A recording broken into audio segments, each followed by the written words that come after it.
ప్రార్థించుకుందామండి.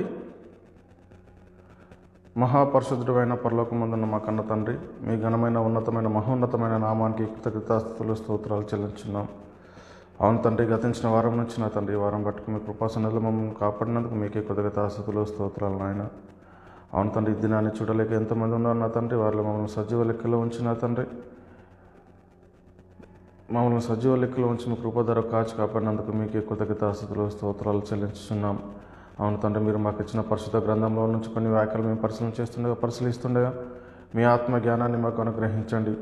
అవును తండ్రి, చెప్తున్న నాకును ఉంటున్న మా సహోదరులకు మీ ఆత్మ జ్ఞానాన్ని అనుగ్రహించండి నా తండ్రి. లేఖనాలు అలా ఉన్నాయో లేవో మరి తెలుసుకునేటటువంటి కృపను అనుగ్రహించమని వేడుకుంటున్నాను తండ్రి. అదేవిధంగా నా తండ్రి, మరి సర్వసత్యం ఎక్కడ చెప్పబడి ఉంటుందో అక్కడ అపోహ ఉంటాడు కాబట్టి నా తండ్రి, అపోహ క్రియను లయపరిచి మీకే ఘనత మహిమ ప్రభావాలు పొందుకోమని ఈ ప్రార్థన మీ ప్రియకుమారుడు మా ప్రభువును రక్షకుడైన యేసుక్రీస్తు వారి ప్రశస్తమైన నామంలో ప్రార్థన అడిగి వేడుకుంటున్నాను పరలోకపు మా కన్న తండ్రి, ఆమేన్. సహోదరులందరికీ మన ప్రభు అయిన యేసుక్రీస్తు నామంలో వందనములు. మనందరి ఆత్మల కన్నతండ్రి అయిన దేవునికి, మన ప్రభువును రక్షకుడైన యేసుక్రీస్తు వారి ప్రశస్తమైన నామంలో కృతజ్ఞతాస్తుతులు స్తోత్రములు. సహోదరులారా, ఎలా ఉన్నారు? మీ అనుదిన ప్రార్థన బట్టి, దేవుని కృపను బట్టి నేను కూడా క్షేమము, మీరు కూడా క్షేమంగా ఉండాలని ప్రతిరోజు దేవుని ప్రార్థిస్తూ ఉంటున్నాను. కాబట్టి సహోదరులారా, ఈరోజు మనం నేర్చుకునేటటువంటి పాఠం ఏమిటంటే, బైబిల్ గ్రంథం నుంచి దేవుని వాక్యము బంధింపబడి ఉండలేదు. ఏంటంటే దేవుని వాక్యం ఏమైందండి? బంధింపబడి ఉండలేదు అనే పాఠము మనం నేర్చుకున్నాం. అంటే ఇది ఏ విధంగా బంధింపబడుతుంది, మరి బంధించాలని ఎవరు ప్రయత్నం చేశారు కానైనా బంధించబడలేదు అని వాక్యం చెప్తున్నాం. అంటే ఎవరు ప్రయత్నం చేశారు మరి దీన్ని బంధించాలని అని మనం మొట్టమొదట మనం పరిశీలన చేసుకుంటూ వాక్యంలోనికి వెళ్ళిపోతుంటామండి. అసలు వందనంలో ఎవరికి చెల్లించాలి, మరి కృతజ్ఞతాస్తుతులు ఎవరికి చెల్లించాలని తెలియనటువంటి పరిస్థితుల్లో కూడా ఈరోజు చాలామంది ఏం చేస్తూ ఉన్నారంటే, మరి వందనములు సహోదరులకు చెల్లించాల్సినటువంటి వందనములు తీసుకెళ్ళి దేవునికి చెల్లిస్తూ ఉన్నారు. ఏంటంటే వందనములు ఎవరికి చెల్లించాలని బైబిల్ చెప్తుందంటే, సహోదరులైనటువంటి మనం ఒకరికొకరు వందనం చెల్లించుకోవాలి. మరి క్రీస్తు సంఘంలన్నీ మీకు వందనములు చెప్పుచున్నవని ఇంత చాలా స్పష్టంగా అర్థమవుతున్నా కానీ చాలామంది పెద్ద పెద్ద బోధకులు అనుకుంటున్నటువంటి వాళ్ళే, మరి ఎంతో పెద్ద అటువంటి వాళ్ళే ఏం చేస్తున్నారంటే ఈరోజు దేవునికి వందనాలు చెల్లిస్తున్నారు. అంటే సహోదరులకు చెల్లించాల్సినవి మరి దేవునికి చెల్లించవచ్చా? మరి బైబిల్ ఎక్కడైనా అలా ఉందా, రాయబడి ఉందా?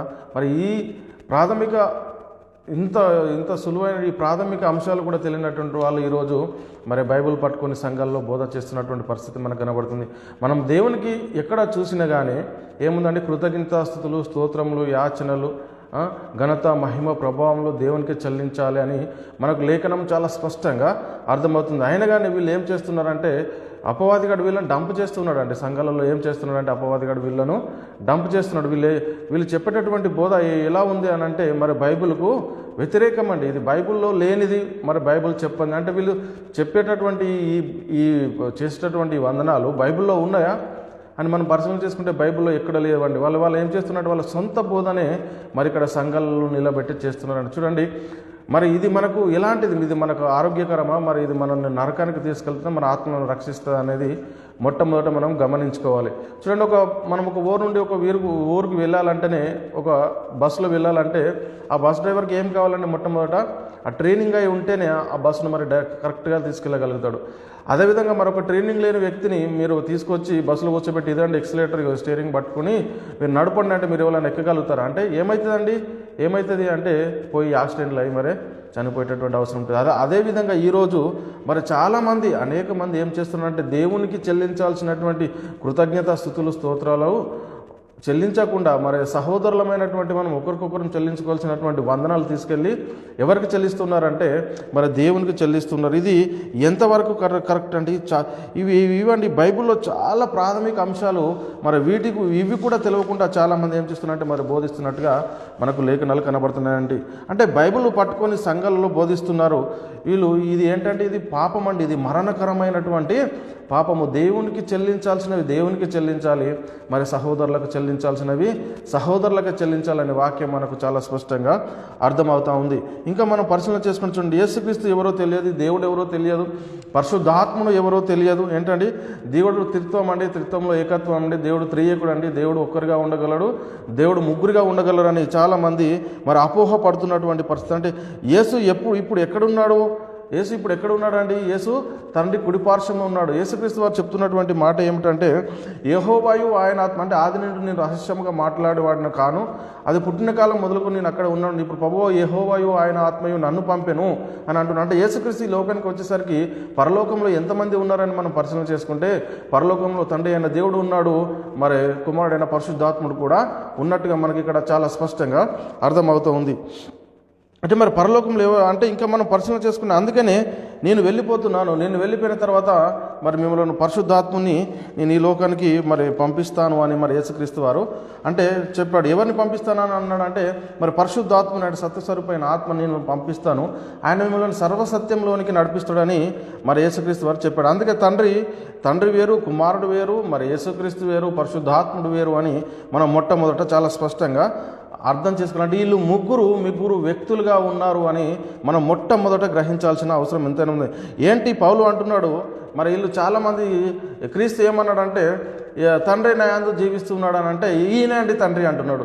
మరి అదేవిధంగా పౌలు కూడా చెప్తున్నాడు, జీవించేది నేను కదా క్రీస్తు నా యందు జీవిస్తున్నాడు అంటే, మరి పౌలును కూడా క్రీస్తు అందమా? మరి పౌలును ఏమందామంటే ఒకసారి మనల్ని మనమే పరిశీలన చేసుకోలేని. పౌలు అంటున్నాడు, జీవించేది నేను కాదు క్రీస్తు నా యందు మరి జీవిస్తున్నాడు అంటున్నాడు. మరి పౌలును కూడా క్రీస్తే అందామా? చూడండి ఎంత ప్రాథమికమైనటువంటి అంశాలు, అంటే బైబిల్ గ్రంథం చేత పట్టుకొని మరి సంఘంలో ప్రకటిస్తున్నటువంటి చాలామంది, అనేక మంది మరణకరమైనటువంటి పాపం చేస్తూ ఉంటారు. అంటే బైబిల్ విరుద్ధంగా వాళ్ళ సొంత జ్ఞానాన్ని చెప్పేటి మరి సంఘాన్ని నరకంలోనికి నడిపే భయంకరమైన పాపం అండి. అందుకే బోధకులైనటువంటి మనము మరీ కఠినమైన తీర్పు ఉన్నది కాబట్టి దయచేసి మనం బోధించాల్సింది ఏమిటి అంటే, మొదట లేఖనాలను పరిశీలన చేయాలి. లేఖనము అలాగా చెబుతున్నదా లేదా, మరి లేఖనంలో ఏదైతే ఉన్నదో దాన్నే మనం ప్రకటించే వారిగా ఉన్నాము. కానీ అంటే దైవజనుడు సన్నద్ధుడై ప్రతి సత్కార్యమునకు పూర్ణముగా సిద్ధపడి మరి దైవావేశం వల్ల కలిగిన ప్రతి లేఖనాల్ని బోధించడకును మరి తప్పుదిద్దునకు సాధకమై ఉన్నది మరి బైబిల్ మనకు చెప్తా ఉంటే, మరి మనము మన సొంత జ్ఞానాన్ని ఉపయోగించి మరి సహోదరులకు చెల్లించాల్సినటువంటి వందనాలు తీసుకెళ్ళి ఎవరికి చెల్లిస్తున్నామండి? ఎవరికి చెల్లిస్తున్నారంటే దేవునికి చెల్లిస్తున్నాం. ఇది ఎంత మరణకరమైనటువంటి పాపమో ఒకసారి మరి అర్థం చేసుకోవాల్సిన అవసరం ఎంతైనా ఉంది. ఇంకా మరి సాతానుగాడు ఏం చేస్తున్నాడంటే, మరి ఇలాంటి బోధకులను తీసుకొచ్చి మరి సంఘాలలో డంప్ చేస్తున్నాడండి. మరి వాని ద్వారా ఎలాగైనా దేవుని వాక్యము మరి ఆపాలని ఒక ప్రయత్నం చేస్తూ ఉన్నారు. చూడండి ఈరోజు ఎంత ఘోరమైనటువంటి పరిస్థితుల్లోకి మనల్ని తీసుకెళ్తున్నారా అనేది మనమే పరిశీలన చేసుకోవాలి. అంటే ఏం చేస్తున్నాడు సాతానుగాడు? తానే నీతి పరిచారకుల వేషం, మరి వాడు వెలుగు వేషం ధరించుకొని మన పరిచారకులకు మరి నీతి పరిచారకుల వేషం ధరింపజేశాడు. ఇది ఆశ్చర్యం కాదు అంటున్నాడు. సాధారణ తానే వెలుగుదూత వేషం ధరించుకొని మన పరిచారకులు ఏం చేశాడండి? నీతి పరిచారకుల వేషం ధరింపజేశాడు. ఇది ఆశ్చర్యం కాదు. చూడండి అంటే మనము చాలా మరి జాగ్రత్తగా ఉండాలండి. సంఘంలోనికి వాళ్ళని ఏం చేశాడంటే డంప్ చేసేసాడండి. సాతానుగాడు వాళ్ళు ఏం చేశాడంటే మరి సంఘంలోనికి డంప్ చేసేసాడు. అంటే మోసపుచ్చడానికి ప్రయత్నం చేస్తున్నాడు. దేవుని కుమారులైనటువంటి మనల్ని ఆ దేవుని జ్ఞానం ఏంటిదో తెలియకుండా మనల్ని మోసపుచ్చుతూ అనేక మంది ఆయనకి సంబంధించినటువంటి బోధకులను ఏర్పాటు చేసుకొని వాడు ఏం చేస్తున్నాడంటే దేవుని గురించినటువంటి సత్యాన్ని తెలియకుండా మరి అసత్యాన్ని వాడు ఈరోజు సంఘాలలో బోధిస్తున్నట్టుగా మనకు చాలా స్పష్టంగా అర్థమవుతూ ఉంది. కాబట్టి ఇంకా మనం పరిశీలన చేస్తే మరి బయట నుండి వస్తారా వీళ్ళు అంటే, లేదండి బయట నుండి ఎవరు కూడా రారు, వీళ్ళు మనలో నుండే మరి బయలుదేరి వెళ్తారని వాక్యం మనకు చాలా స్పష్టంగా అర్థమవుతుంది. అంటే ఇక్కడ చెప్తున్నటువంటి మాట ఏమిటంటే, అపుస్తలుడైన పౌలు చెప్తున్నారు, నేను వెళ్ళిపోయిన తర్వాత క్రూరమైన తోడేళ్ళు మందలో ప్రవేశిస్తారు, వారు మందను మీలో ప్రవేశిస్తారు, వారు మందను కనికరించరు, మరి శిష్యులను తమ వెంట వీడ్చుకెళ్ళాలని వంకర మాటలు పలుకు మరి బోధకులు మీలో నుండే మరి మనుషులు మీలో నుండే బయలుదేరుతారని మరి అపుస్తలుడైన పౌలు చెప్తున్నటువంటి పరిస్థితి. అపుస్తల కార్యములు 20వ అధ్యాయం మనం 29-30 వచనాల్లో చూసుకుంటే మరి అక్కడ ఉంటుంది. ఇంకా మనం పరిశీలన చేసుకుంటే మరి బయట నుండి వస్తే వారి మాట మనం వింటామంటే వినాం. కాబట్టి సాతానుగాడు ఏం చేస్తున్నాడంటే, సాతానుగాడు ఒక ప్రయత్నం ఏంటి అంటే మరి వాని దూతలను ఏర్పాటు చేసుకొని సంఘంలో మరి వాళ్ళ ద్వారానే మరి వాళ్ళను దేవునికి మరి కుమారులు కాకుండా మరి అంధకార సంబంధంలోనికి మనల్ని త్రోసివేస్తున్నాడు. దేవుని కుమారత్వాన్ని వెళ్ళి పొందుకోవద్దని వాని దూతల చేత వాడు మరి ప్రకటిస్తున్నట్టుగా మనకు లేఖనాలు చాలా స్పష్టంగా అర్థమవుతున్నాయి. ఇంకా మరి యేసుక్రీస్తు ఏమన్నాడండి? యేసుక్రీస్తు వారు నేను 12 మందిని ఏర్పాటు చేసుకుంటుని మీలో ఒకడు సాతాను అంటున్నాడు. ఇంకా చూసండి మరి సాతాను అంటున్నాడు. మరి మనము ఎంతమంది మరి ఇప్పుడు మనము ఎలా చూసుకోవాలి? మరి 12 మందిలోనే ఒకడు సాతాను అని క్రీస్తు చెప్తుంటే మరి ఇప్పుడు మనం వినేటటువంటి బోధ మరి ఎంత జాగ్రత్తగా ఉండాలో మనది ఒక్కసారి మనమే మరి పరిశీలన చేసుకోవాలి. అంటే ట్రైనింగ్ లేని వాళ్ళను ఏం కావాలంటే వీళ్ళకు ట్రైనింగ్ లేదు. మరి బైబిల్ ఏం చెప్తుంది, ప్రాథమిక అంశాలు కూడా తెలియనటువంటి వాళ్ళు ఈరోజు మరి బైబిల్ పట్టుకొని మరి సంఘాల్లో బోధ చేస్తున్నట్టుగా మనకు కనబడుతుంది. మరణకరమైనటువంటి పాపం సంఘాలను మరి ఎక్కడికి తీసుకువెళ్తున్నారు అన్నది ఒకసారి మనల్ని మనమే మరి విమర్శ చేసుకోవాల్సిన అవసరము ఎంతైనా ఉందని మరి క్రీస్తు ప్రేమను బట్టి మీ అందరినీ బతిలాడుకుంటున్నాను. అంటే చూడండి, మరి యేసు ఎవరో తెలియదు, తండ్రి ఎవరో తెలియదు, పరిశుద్ధాత్ముడు ఎవరో తెలియదు. అంటే ధర్మశాస్త్రం అమల్లో ఉందా, మరి కొట్టివేయబడిందా, మరి ధర్మశాస్త్రము మనం అనుసరించరాదా, ఇలాంటి ప్రాథమిక అంశాలు కూడా తెలియకుండా ఈరోజు ధర్మశాస్త్రాన్ని సంఘానికి ప్రకటిస్తున్నట్టుగా మనకు అర్థమవుతా ఉంది. చూడండి ఎలాంటి పరిస్థితుల్లో ఉన్నారండి, ఎలాంటి పరిస్థితి.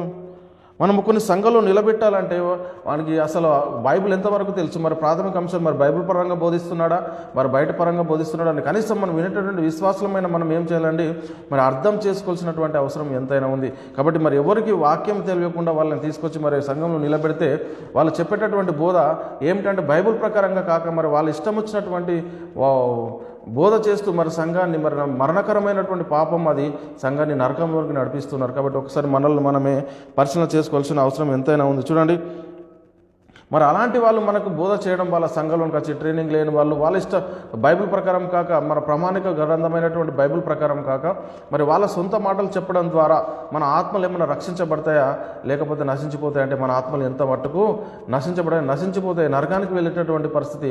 ఎందుకంటే బైబిల్ ప్రకారం కాదు, బైబిల్ అలాగూ చెప్పడం లేదు. కాబట్టి దయచేసి మనల్ని మనమే పరిశీలన చేసుకోవాలండి. అంటే సంఘంలో నిలబెట్టేసిన మనము బైబిల్ ట్రైనింగ్ ఉంటేనే మరి వాళ్ళు మనల్ని డ్రైవర్కు ఒక ట్రైనింగ్ ఉంటేనే మరి బస్సును కరెక్ట్ తీసుకెళ్ళగలుగుతాడు.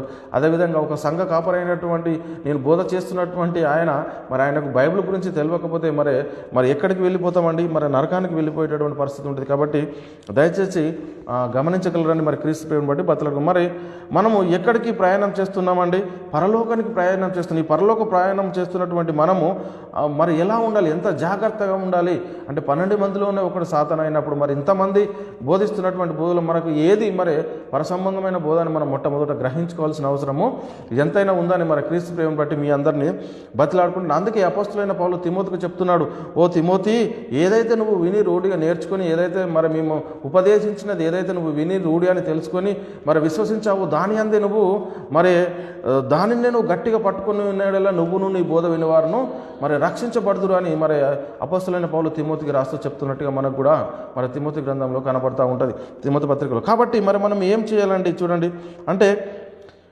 జాగ్రత్తగా మనం చాలా జాగ్రత్తగా మరి సాతాను మరి వాని బోధకులను వారు వెలుగుతూ మరి డంప్ చేసేసి వానికి ఇష్టమైనటువంటి ప్రకారంలోనే మరి బోధ చేపిస్తూ మనల్ని దేవుని కుమారత్వం నుండి మెల్లమెల్లగా బయటికి లాక్కెళ్ళేటటువంటి పరిస్థితిలో ఉన్నాడు. కాబట్టి దయచేసి అందరూ గమనించాల్సిందిగా మరి క్రీస్తు మరి మనలో రక్షించబడతామంటే అందుకే ముందు వాక్యము నేర్చుకోవాలి. ఏంటంటే మనము కరెక్ట్ అయిన వాక్యము మరి బైబిల్ అపోస్తల ప్రవక్తలు వేసిన పునాది మనం ఏదైతే ఉందో దాన్ని ప్రకటిస్తే మన ఆత్మలు మరి రక్షించబడతాయి. కాబట్టి దానిని మనం ఏం చేయాలంటే మొట్టమొదట నేర్చుకొని ఏం చేయాలంటే మరి దానిని మనం ప్రకటించవలసిగా, అంటే బైబిల్ ఏం చెప్తుందో మరి దాన్ని మనం మొట్టమొదట తెలుసుకొని మరి బైబిల్ ప్రకారంగానే మనము ఏం చేయాలండి, మరి బైబిల్ను బోధించేటటువంటి పరిస్థితుల్లో మనము ఉన్నాము. కాబట్టి మరి ఇప్పుడున్న వారిలో పరిస్థితి సంఘానికి ఎవరి గురించి చెప్పాలి, మరి ఇప్పుడున్న పరిస్థితుల్లో సంఘానికి ఎవరి గురించి చెప్పాలనేటటువంటి ఈ ప్రాథమిక తెలియకుండా మరి సాతానుగాడు వారిని దూతల ద్వారా ఎలా డంప్ చేశాడో చూడండి.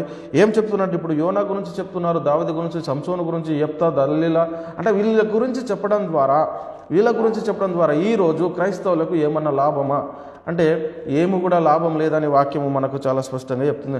అంటే మీ ఆత్మలను అంటే ఇక్కడ ఏమంటున్నాడంటే ఏమి లాభం లేదు. మరి ఎవరి గురించి చెప్పాలి, ఎవరి గురించి చెప్తే మనకు విశ్వాసం కలుగుద్ది, మరి ఎవరి గురించి చెప్తే మనం రక్షించబడతాము అని అంటే మరి రోమిలకు రాసిన పత్రిక 10వ అధ్యాయం 17వ వచనంలో చెప్తున్నటువంటి మాట ఏమిటంటే, కాగా వినుట వలన విశ్వాసం కలుగును, వినుట క్రీస్తుని గురించిన మాట వలన కలుగును. అంటే ఎవరి గురించి వినాలి అంటే వినుట వలన విశ్వాసం కలుగును, వినుట మరి క్రీస్తుని గురించిన మాట. క్రీస్తుని గురించిన మాట ఎక్కడ ఉన్నది అంటే మనం మొట్టమొదట మనం మరి కలుగును. అంటే ఈ క్రీస్తుని గురించిన మాట ఎక్కడ ఉన్నదని మనం మొట్టమొదట నేర్చుకోవాలి. అంటే మరి క్రీస్తుని గురించి కాక మరి వేరే వాళ్ళ గురించి చెప్తే మనకేమన్నా రక్షణ ఉన్నదంటే మరి ఎంత మాత్రమునో రక్షణ లేదు అని మనం మొట్టమొదట గ్రహించాలండి. చూడండి, ఎవరి ద్వారా వస్తాడండి, ఎవరి ద్వారా చెప్పిస్తాడు మరి సాతాను గడ అంటే మనలోనే, మన ద్వారానే, మన సంఘంలోనే మరి చాలామంది మన యుద్ధకే వాడు పంపేటటువంటి పరిస్థితి ఉంది. కాబట్టి మొట్టమొదట మనము వింటున్నామో అదాన్ని జాగ్రత్తగా మనం చూసుకోవాలి. అందుకే యేసుక్రీస్తు చెప్తున్నాడు, మీరు ఏమి వింటున్నారో అది మరి మీరు వినేటటువంటిది ఏం చేయాలంటే జాగ్రత్తగా చూసుకోమని మరి మనకు యేసుక్రీస్తు చెప్తున్నట్టుగా అర్థమవుతుంది. మరి ఈ రెండు బైబిల్ గ్రంథంలో రెండు మరి భాగాలు ఉన్నాయి. ఒకటేమో పాత నిబంధన, అదే మరి మొదటి నిబంధన, రెండవది క్రొత్త నిబంధన, దాని పేరు ఇంకోటి రెండవ నిబంధన. మరి దేవుడు ఎవరి ద్వారా ఎవరికి ఇచ్చాడు ఈ నిబంధనలను మనం మొట్టమొదట పరిశీలన చేసుకుంటే మరి మోషే ద్వారా ఇశ్రాయేళ్లకు మరి ధర్మశాస్త్రాన్ని ఇచ్చినట్టుగా మనకు లేఖనం చెప్తుంది. ఎలా అంటే యోహాను సువార్త 1:17 మనం పరిశీలన చేస్తే ధర్మశాస్త్రము మోషే ద్వారా అనుగ్రహింపబడెను, మరి కృపయు సత్యము యేసుక్రీస్తు ద్వారా కలిగెను అని అక్కడ మనకు చాలా స్పష్టంగా లేఖనాలు చెలవిస్తూ ఉన్నాయి. కాబట్టి మరి ధర్మశాస్త్రం మోషే ద్వారా అనుగ్రహించబడింది, మరి కృపాసత్యము యేసుక్రీస్తు ద్వారా కలిగెను అంటున్నాడు. కాబట్టి మరి ఇప్పుడు ఏం చేయాలంటే మరి సంఘానికి బోధించవలసింది మరి పాత నిబంధన లేక మరి ఏది అనేది మనం మొట్టమొదట గ్రహించాలి. పాత నిబంధన కాదండి. ఎందుకంటే మరి అవి దుష్టాంతాలుగా వారికి సంభవించి యుగాంతమందున్న మనకు బుద్ధి కలిగించడానికే మరి అవి రాయబడి ఉందంటే మొదటి కొరింథీయులకు రాసిన పత్రిక 10వ అధ్యాయము 11వ వచనంలో మనకు అక్కడ రాయబడి ఉంది. ఏంటంటే దుష్టాంతాలుగా వారికి సంభవించి యుగాంతమందున్న మనకు బుద్ధి కలగడానికే మరి పాత నిబంధన గ్రంథము మనకు ఉన్నది. కానీ దాన్నే మూలవాక్యంగా తీసుకున్నటకు మరి ఎంత మాత్రమో వీలు లేదు అని బైబిల్ గ్రంథం మనకు చాలా స్పష్టంగా చెప్తా ఉన్నది. కాబట్టి మీరు వినేటటువంటి బోధ జాగ్రత్తగా చూసుకోవాలి. యేసుక్రీస్తు అందుకే చెప్తున్నాడు, మీరు వినే బోధ ఏంటిదో మరి జాగ్రత్తగా పరిశీలన చేసుకోండి అని చెప్తున్నాడు. అందుకే విశ్వాసులైన మీలో మరి కార్యసిద్ధి కలగజేసేది ఏమిటి అంటే ఆ వాక్యమే అంటున్నాడు. అంటే బైబిల్ అంతా వాక్యమేనా? ఆ వాక్యము అంటే మరి బైబిల్ అంతా వాక్యమేనా అని మొట్టమొదట మనం ఇదిగా అంటే ఇశ్రాయేళ్లకు ఇచ్చినటువంటి ధర్మశాస్త్రము అనుసరించే విధానము మరి బైబిల్లోనే ఉంది. అంటే ఇశ్రాయేళ్లకు ఇచ్చినటువంటి ధర్మశాస్త్రము వాళ్ళు అనుసరించేటటువంటి విధానము అది కూడా బైబిల్లోనే ఉంది. మరి ఈరోజు మనం క్రైస్తవులైనటువంటి మనం అనుసరించాల్సినటువంటి కొత్త నిబంధన కూడా మరి ఆ బైబిల్ గ్రంథంలో ఉంది. కాబట్టి మరి మనం ఏది అనుసరించాలి ఏంటండి, మరి మనం అనుసరించాల్సిన చట్టం ఏది మరి ఎందులో ఉందని బైబిల్లోనే ఉంది. కాబట్టి మనము ఏమి పరిశీలన చేసుకోవాలి, మనం ఏది ప్రకటించాలి అని మొట్టమొదట మనము గ్రహించుకోవాలని. చూడండి, మనం బైబిల్లో 2 భాగాలు ఉన్నాయి కదా, ఈ 2 భాగాలు అనుసరించాలంటే లేదండి మనకు పాత నిబంధన దేనికి ఇవ్వబడి ఉందని రాయబడి ఉన్నవాడు అంటే దుష్టాంతాలుగా వారికి సంభవించి యుగాంతమందున మనకు బుద్ధి కలగడానికి రాయబడి ఉన్న లేఖనము చాలా స్పష్టంగా మనకు అర్థమవుతుంది. అంటే ధర్మశాస్త్రం దేనికి సంపూర్ణ సిద్ధి కలగజేయలేదు. ఏంటంటే ధర్మశాస్త్రం ఏం చేసిందంట, ఆ ధర్మశాస్త్రము దేనికి సంపూర్ణ సిద్ధి కలగజేయలేదు గనుక ముందు ఇవ్వబడిన ఆజ్ఞ బలహీనమైనందున నిష్ప్రయోజనమైనందున మరి దానిని నివారణ చేయబడింది. మరి అంతకంటే నిరీక్షణ దాని వెంట ప్రవేశపెట్టబడిన గనుక మరి దీని ద్వారా దేవుని యొద్దకు మనం చేరగలుగుతున్నాము అని మనకు లేఖనం చెప్తున్నా. అంటే మన కొత్త నిబంధన అంటే అపోస్తుల కార్యం నుండి ప్రకటన గ్రంథం వరకు మనకి ఈరోజు మనకు దాని వెంట ఏంటంటే నిరీక్షణ గలది. మరి అంటే అంతకంటే నిరీక్షణ దాని వెంటనే ప్రవేశపెట్టబడింది కనుక మరి దీని ద్వారానే మనము మరి దేవుని యుద్ధకు చేరగలుగుతున్నాం. చూడండి, అంటే క్రొత్త నిబంధన ఎక్కడి నుంచి అంటే మరి అపోస్తుల ప్రవక్తలు వేసిన పునాది ఏదైతే ఉందో అపోస్తుల కార్యాలు నుండి ప్రకటన గ్రంథం దాకా మరి దీన్ని మనం అనుసరించి జీవించాల్సిన చట్టము మరి మనం ఈ బైబిల్లోనే ఉంది. కాబట్టి మనము ఏది అనుసరించాలో మొట్టమొదట దాన్ని తెలుసుకోవాలి. అంతకంటే మరి మనం పరిశీలన చేస్తే అందుకే చాలామంది ధర్మశాస్త్రము చెప్తున్నారు అది క్రీస్తునందు కొట్టివేయబడిందని కూడా మరి వాళ్ళకు అర్థం కానటువంటి పరిస్థితిలో ఉన్నారండి. ఏంటంటే ధర్మశాస్త్రం కొట్టివేయబడింది అని చాలా చక్కగా మనకు అర్థమవుతూ ఉన్నది. అంటే వారి మనసులు కఠినన్నాయని కనుక మరి నేటి వరకు పాత నిబంధన చదువుతున్నప్పుడల్లా అది మరి క్రీస్తునందు కొట్టివేయబడిన తీటపరచబడక ముసుకే ఇంకా వారికి నిలిచి ఉన్నదని మరి 2 కొరింథీయులకు రాసిన పత్రిక 3వ అధ్యాయం 14వ వచనంలో అక్కడ చెప్తున్నట్టుగా మనకు చాలా స్పష్టంగా అర్థమవుతుంది. అంటే ఇంకా మరి మనము ఇవన్నీ కొట్టివేసిన కానీ మరి ఈరోజు ఇంకా సంఘానికి వాటిని మరి బోధించడం ద్వారా మనకు ఏమైనా లాభమా అని మనం మొట్టమొదట గ్రహించాలి అండి. అంటే మరి ఇంకా మనం గ్రహిస్తే మరి అలాంటిది ఏమీ లాభం లేదండి. ఇలా చేయడం ద్వారా మన ఆత్మలకు రక్షించబడతాయంటే మన ఆత్మలు ఎంత మాత్రమును రక్షించబడవు, నరకానికి వెళ్ళేటటువంటి పరిస్థితి ఉంది. మరి దేని గురించి తెలియదు అంటే వీళ్ళకు త్రిత్వం అంటారు, దేవుని గురించి కూడా తెలియదు. వీళ్ళు ఏమంటారంటే త్రిత్వం అంటున్నారా అని మరి దేవుడు త్రిత్వమా అనేకత్వం అనేది మొట్టమొదటి అసలు వీళ్ళకే తెలియనటువంటి దైవంలో అనేకములు అని వీళ్ళకి తెలియని ఒక కాలే త్రిత్వము అంటున్నారు. దేవుడు త్రిత్వం కాదండి, దేవుడు అనేకత్వం అని బైబిల్లో చాలా స్పష్టంగా రాయబడి ఉంది.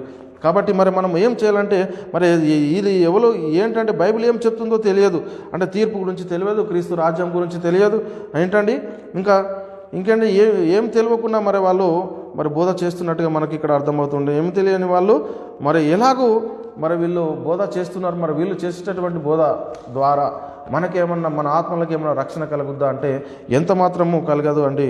మొట్టమొదట మనము అది గ్రహించుకొని మనం ఏమి వింటున్నామో అది మనం జాగ్రత్తగా చూసుకోవాల్సిన అవసరము మరి ఎంతైనా ఉందని మరి క్రీస్తు ప్రేమను బట్టి బతకడం. మరి మనము వాక్యం వినకుండా, సువార్త వినకుండా, మరి ఏది చూడకుండా మరి మన ఆత్మలో రక్షిస్తాయంటే ఎంత మాత్రమును కావు. మరి ఇది ఎవరిది ప్రణాళిక? సాతాను ప్రణాళిక. ఏంటంటే మన దేవుని మనకు క్రైస్తవులకైతే ఇవ్వబడినటువంటి ఆ వాక్యం ఏదైతే సువార్త ఏదైతే ఉందో మరి దానిని వినకుండా మనల్ని సాతానుగాడు డైవర్ట్ చేసి మన పరిచారకులకు నీతి పరిచారకుల వేషం ధరింపజేసి వాడు సంఘంలో డంప్ చేసేసాడండి. మరి అలాంటి పరిస్థితుల్లో మరి మనం ఏమి వింటున్నామో దానిని మనం చాలా జాగ్రత్తగా చూసుకోవాల్సిన అవసరము ఎంతైనా ఉంది. అంటే చూడండి, యేసుక్రీస్తు పేతురుతో చెప్తున్నటువంటి మాట ఏంటంటే, పేతురు, సియోనా, బరియోనా, నీవు ధన్యుడవు, పరలోకమందున్న తండ్రి నీకు ఈ సంగతులను బయలుపరిస్తేనే కానీ మరి మనుషుల ఎవరు నీకు బయలుపరచని. పేతురు, నువ్వు ఈ బండ మీద నా సంఘాన్ని కడుదువు, మరి పాతాళంలో ఒక ద్వారంలో దీని ఎదుట నిల్వలేవు, పాతాళంలో ఒక ద్వారంలో తాళాపు చెవులు మరి నీకు ఇస్తాను అని మరి అక్కడ పేతురుతో చెప్పినటువంటి యేసుక్రీస్తు అదే పేతురుతో ఏమంటున్నాడంటే, సాతానా నా వెనుకకు పో అంటున్నాడు. చూడండి, అంటే సాతానుగాడు ఎలా వస్తాడో మనకు తెలియదు అండి. అంటే అక్కడ అంటే మరి పేతురు తెలిసి చేశాడంటే ఎంత మాత్రం తెలిసి కాదండి, తెలియకుండానే పేతురును అక్కడ అపవాదిగాడు ఏం చేశాడండి, మరి భ్రష్టునిగా చేసేసినట్టుగా మనకి ఇక్కడ లేఖనము చాలా స్పష్టంగా అర్థమవుతుంది. అంటే క్రైస్తవుడు ఎక్కడ ఉన్నాడని మనం నేర్చుకున్నామంటే క్రైస్తవుడు యుద్ధ రంగంలో ఉన్నాడు. మరి మనకు విరోధైన అపవాది మరి ఏం చేస్తున్నాడంటే మనుషులను వాడు మనకు విరోధి ఎవరు అని అంటే అపవాది మనుషులు మాత్రము కాదు. అందుకే బైబిల్ మీ విరోధి అయిన అపవాది ఎవరిని మెంగుదనని మరి గర్జించు సింహాలే వెతుకుతూ తిరుగులాడుతున్న ప్రకటన 12:12 మనం అక్కడ పరిశీలన చేసుకుంటే అక్కడ మనకు లేఖనము చాలా స్పష్టంగా ఉంటుంది. కాబట్టి ఇంకా మనం ఏం చేయండి, మరి దేవుని యొద్దకు రండి. మనం ఏం చేయాలి? అప్పుడు మరి అపవాదిని ఎదురించడి, మీరు దేవుని యొద్దకు రండి, అప్పుడు వాడు మీ యొద్ద నుండి మరి పారిపోతాడు. కాబట్టి మన విరోధి శరీరులు కాదండి, మనము పోరాడేది మరి శరీరులతో కాదని మొట్టమొదట మనము పరిశీలన చేసుకోవాల్సిన అవసరం ఎంతైనా ఉంది. చూడండి, మరి మనం ఎవరితో పోరాడుతున్నమాట? మరి ఆకాశం మందున్న మరి దురాత్మల శక్తులతోనూ. అందుకే అని మనం ఆకాశం మందున్న దురాత్మ శక్తులతో పోరాడుతున్నామని మనకు బైబిల్ చెప్తుంది. అందుకే మన యుద్ధోపకరణములు ఎలా ఉండాలి అంటున్నట్టు మరి శరీర సంబంధమైనవి మన యుద్ధోపకరణములు కావు అంటున్నాడు. దేవుని ఎదుట మరి దుర్గాలను పడద్రోయాలు జాలినటువంటివి అని మనము మొట్టమొదట మనం గ్రహించుకోవాల్సిన అవసరం ఎంత అంటే, మనము రక్షించబడాలి అన్న, మన ఆత్మ రక్షించబడాలి అన్న ఏమి కావాలంటే శరీరానికి ఏం కావాలంటే శరీరము బ్రతకడానికంటే ఆహారం కావాలి. మరి మన ఆత్మ మరి రక్షించబడాలి అంటే ఏం కావాలండి? మరి సువార్త కావాలి. అందుకే యేసుక్రీస్తు చెప్తున్నటువంటి మాట మనం ఒక్కొక్కసారి పరిశీలన చేసుకున్నట్టే, మనుషుడు రొట్టె వల్ల మాత్రము కాదు కానీ మరి దేవుని నోటి నుండి వచ్చు ప్రతి మాట వలన మరి జీవిస్తాడు అని ఇక్కడ చాలా స్పష్టంగా చెప్పాలంటే, మనుషుడు రొట్టె వల్ల మాత్రమే బతకడు కానీ మరి దేవుని నోటి నుండి వచ్చు ప్రతి మాట వలన మరి జీవించగలుగుతాం. అంటే మరి రొట్టె వలన బ్రతికేది ఏమిటని మనం పరిశీలన చేస్తే, రొట్టె వలన బ్రతికేదేమో శరీరము, మరి దేవుని నోటి నుండి వచ్చినటువంటి మాట వల్ల బ్రతికేదేమో మరి ఆత్మ అని మనం మొట్టమొదట మనం గ్రహించుకోవాల్సిన అవసరం ఎంతైనా ఉందండి. అంటే చూడండి, అందుచేత సమస్త కల్మషమును విర్రవేగుచున్న దుష్టత్వమును మాని మీ లోపల నాటబడి ఉన్న ఇక్కడ ఏమంటున్నా చూడండి, అందుచేత సమస్త కల్మషమును విర్రవేగుచున్న దుష్టత్వమును మాని లోపల నాటబడి మీ ఆత్మను రక్షించేటటువంటి శక్తి గల వాక్యాన్ని మనం ఏం చేయాలంటున్నాడు, మరి సాత్వికంతో అంగీకరించాలని మరి ఇక్కడ వాక్యము మనకు చాలా స్పష్టంగా అర్థమవుతుంది. అందుకే మరి ఏ వాక్యం ద్వారా మనం రక్షించబడతామో ఆ వాక్యాన్ని కలిపి చెరిపిస్తున్నాడు సాతానుగాడు అండి. ఏంటండి, మనం ఏ వాక్యం ద్వారా అయితే మరి మనం రక్షించబడతామో ఆ వాక్యాన్ని ఏం చేస్తున్నాడు సాతానుగాడు మరి కలిపి చెరిపిస్తున్నాడు. అందుకే అపోస్తలుడైన పౌలు చెప్తున్నటువంటి మాట ఏమిటంటే, మనం చూడండి, అపోస్తలుడైన పౌలు చెప్తున్నటువంటి మాట 1 కొరింథీయులకు రాసిన పత్రిక 15వ అధ్యాయము మనము 1 నుండి అక్కడ 4 వచనాలు మనం పరిశీలన చేసుకుంటే, 1 కొరింథీయులకు రాసిన పత్రిక 15వ అధ్యాయము మనం 1 నుంచి 4 వచనాలు అక్కడ మనం పరిశీలన చేసుకుంటే అక్కడ రాయబడినటువంటి మాట ఏమిటంటే, మరియు సహోదరులారా, నేను మీకు ప్రకటించిన సువార్తను మీకు తెలియజేస్తున్నాను, మీరు దానిని అంగీకరించి దాని అందే నిలిచి ఉన్నారు. మీ విశ్వాసము వ్యర్థమైతేనే కానీ నేను ఏ ఉపదేశ రూపకంగా సువార్త మీకు ప్రకటించితినో ఆ ఉపదేశంను మీరు గట్టిగా పట్టుకొని ఉన్న ఎడల ఆ సువార్త వలన మీరు రక్షణ పొందివారై ఉందురు.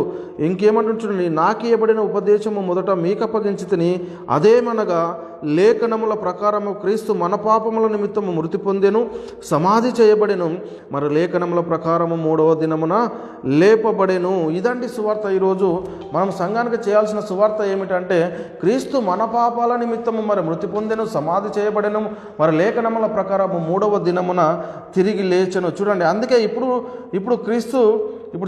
క్రీస్తును నమ్మాలి, విశ్వసించాలంటే పరలోకము ఒక వ్యక్తి మరి మరణం నుండి మరి జీవానికి దాటాలి అంటే మనము ఏం నమ్మాలి అంటే అంధకార సంబంధమైన అధికారం నుండి మరి అంధకార సంబంధమైన అధికారం నుండి మనం వినిపించబడి మరి దేవుని కుమారుని రాజ్య నివాసులుగా కావాలి అని అంటే మరి మనం ఒకటండి, అదేమిటంటే వాక్యము. ఆ వాక్యాన్ని మనం ఏదైతే ఉందో దాన్ని మనము గట్టిగా పట్టుకోవాలి. ఆ వాక్యాన్ని గట్టిగా పట్టుకుంటేనే రక్షణ పొందేవారు అంటే రక్షణ పొందే వాక్యాన్ని సాతాను కలిపి చెరిపిస్తున్నాడు. ఏదంటే యేసుక్రీస్తు మన పాపాల నిమిత్తం మృతి పొంది సమాధి చేయబడి మరి లేఖనముల ప్రకారము మరి 3వ దినమున తిరిగి లేచినటువంటిది సువార్త.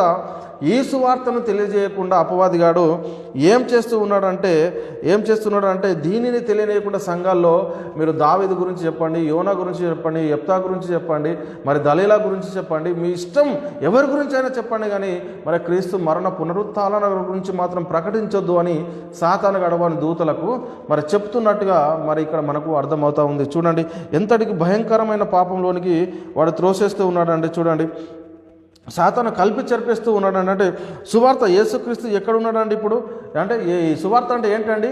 మన పాపాల నిమిత్తం యేసుక్రీస్తు మృతి పొంది సమాధి చేయబడి మరి లేఖనముల ప్రకారము 3వ దినమున తిరిగి లేచును. ఇదే అండి సువార్త.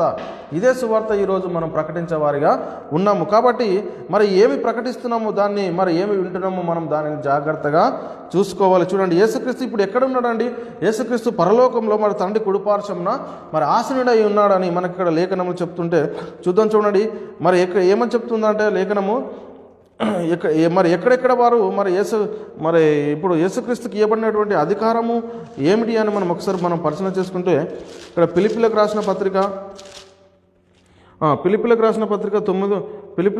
పత్రిక మనం పరిశీలన చేసుకుంటే ఇక్కడ 2వ అధ్యాయము ఫిలిప్పీ 2:9 నుంచి మనము 11 వచనాలు చదువుకుందాం. చూడండి, 9 నుంచి మనం 11 వచనాలు మనం పరిశీలన చేసుకుంటే ఇక్కడ రాయబడినటువంటి, అందుచేతను పరలోకమందున్న వారిలో కానీ భూమి మీద ఉన్న వారిలో కానీ భూమి క్రింద ఉన్న వారిలో కానీ ప్రతివాని మోకాలు యేసు నామమున మరి వంగునట్లు ప్రతివాని నాలుకయు తండ్రి అయిన దేవుని మహిమార్థమై మరి యేసు క్రీస్తు ప్రభువాని ఒప్పుకొనున్నట్లును దేవుడు ఆయనను అధికముగా హెచ్చించి ప్రతి నామమునకు పైనామము ఆయనకు అనుగ్రహించండి. చూడండి, అందుచేత పరలోకమందున్న వారిలో కానీ భూమి మీద ఉన్న వారిలో కానీ భూమి క్రింద ఉన్న వారిలో కానీ ప్రతి వాని మోకాలు యేసు నామమున వంగునట్లు ప్రతి వాని నాలుకయు తండ్రి అయిన దేవుని మహిమార్థమై మరి యేసు క్రీస్తు ప్రభు అని ఒప్పుకొనున్నట్లు దేవుడు ఆయనను అధికముగా హెచ్చించి ప్రతి నామముకు మరి పై నామము ఆయనకు అనుగ్రహించాడండి. ఏంటండి? యేసుక్రీస్తు వారు 3 లోకాల్లో మరి దేవుడు ఆయనను హెచ్చించినట్టుగా మనకి ఇక్కడ అర్థమవుతుంది. అంటే ప్రభు అన్న వీళ్ళు ఏంటంటే ప్రభు అన్న మీరు నమ్మమంటున్నారండి. ఏంటంటే ప్రభు యేసుక్రీస్తు ఇప్పుడు ఇక్కడ ఏంటి, యేసుక్రీస్తుకు ఎంతటి 3 లోకాల్లో పరలోకమందు ఉన్న వారిలో కానీ భూమి మీద ఉన్న వారిలో కానీ మరి భూమి క్రింద ఉన్న వారిలో కానీ ప్రతివాని మొక్కలు యేసునామములను ప్రతివారు ఏం చేయాలండి? మరి దేవుని మహిమార్థమై యేసుక్రీస్తు మరి ప్రభు అని ఒప్పుకోవాలంటే ఈరోజు ఏం చేస్తున్నారంటే యేసుక్రీస్తుని అయ్యా అంటున్నారు. చూడండి, యేసుక్రీస్తును తండ్రి అంటున్నారు, యేసుక్రీస్తును అయ్యా అంటున్నారు. ఇది ఎంత మట్టుకు మరి వాక్యానుసారము అని ఒకసారి బోధిస్తున్నటువంటి మనం పరిశీలన చేసుకోవాలి. చూడండి, అయ్యా యేసుక్రీస్తుని చాలామంది అయ్యా అంటున్నారండి. అయ్యా అనే పాట లేకుండా మరి ఏ పాట కూడా లేనట్టుగా మనకు ఇప్పటికి కూడా కనిపిస్తూ ఉంది. చూడండి, యేసుక్రీస్తు ప్రభు అని మనకు లేఖనాలు చెప్తుంటే అపవాదిగాడు ఏం చెప్తుండే, మీరు అయ్యా అనుర్రి, మీరు ప్రభు అంటే మీరు పరలోకం వెళ్తారు, మీరు అయ్యా అంటే నరకానికి వస్తారు. కాబట్టి వాడు ఏం చేస్తున్నాడంటే మరి సులువుగా ఏం చేస్తున్నాడంటే మీరు అయ్యా అనురు అని మరి వాడు సంఘాల్లో డంపు చేసేసినటువంటి వాడు బోధకుల చేత ఎక్కడ చూసినా మీరు అయ్యా అయ్యా అయ్యా అనే పాటలు కూడా మరి యేసయ్య అని చూడండి. ఇక్కడ ఏం చెప్తుండండి, 3 లోకాల్లో ఉన్నవారు మరి యేసుక్రీస్తును ప్రభు అని ఒప్పుకోవాలి. ప్రతివాని ముఖాలు యేసునామమున వంగునట్లు మరి తండ్రి అయిన మహిమార్థం దేవునికి మరి మహిమార్థం కావాలంటే ఏం చేయాలంటే యేసుక్రీస్తును ప్రభు అని ఒప్పుకోవాలని ఇక్కడ మనకు లేఖనము చాలా స్పష్టంగా కనిపిస్తుంది. కానీ సాతానుగాడు యేసును అయ్యా అనమని చెప్తున్నాడు. ఈరోజు ఏం చెప్తున్నాడు సాతానుగాడు యేసును అయ్యా అనమని చెప్తున్నాడు. మరి బైబిల్ ఏం చెప్తుందంటే మనము ఈ బోధకుల మాట వినాలా మరి బైబిల్ మాట వినాలని ఒక్కసారి మనల్ని మనమే పరిశీలన చేసుకోవాలి.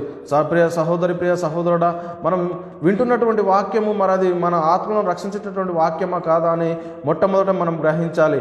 ఏంటండి మరి వాళ్ళు చెప్తున్నారు, వాళ్ళు చెప్పేటటువంటి బోధ మరి బైబిల్లో ఉన్నదా లేదా అని మొట్టమొదట మనం గమనిస్తేనే మన ఆత్మ రక్షించబడుతుంది. కాబట్టి ఏది చెప్పినా అది గుడ్డిగా మనం నమ్మేస్తే మాత్రము మరి నరకానికి వెళ్ళేటటువంటి పరిస్థితిలో మనం ఉంటాం. కాబట్టి దయచేసి వాక్యాన్ని అర్థం చేసుకోగలరని మరి క్రీస్తు ప్రేమను బట్టి మీ అందరినీ బతిలాడుకుంటున్నాను. ఇంకా ఇక్కడ చూడండి, మరి మనకు విషం ఇస్తున్నారు అనుకోండి, చాలా మంచిగా హ్యాపీగా ఉంటుందండి, మనకు సంతోషం అనిపిస్తుందా?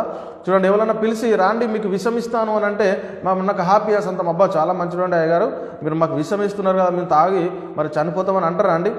ఏంటంటే చూడండి ఎలాంటి పరిస్థితుల్లో ఉన్నాము, విషం ఇస్తున్నా కానీ మనము ఆనందంగా స్వీకరిస్తున్నారా ఈరోజు?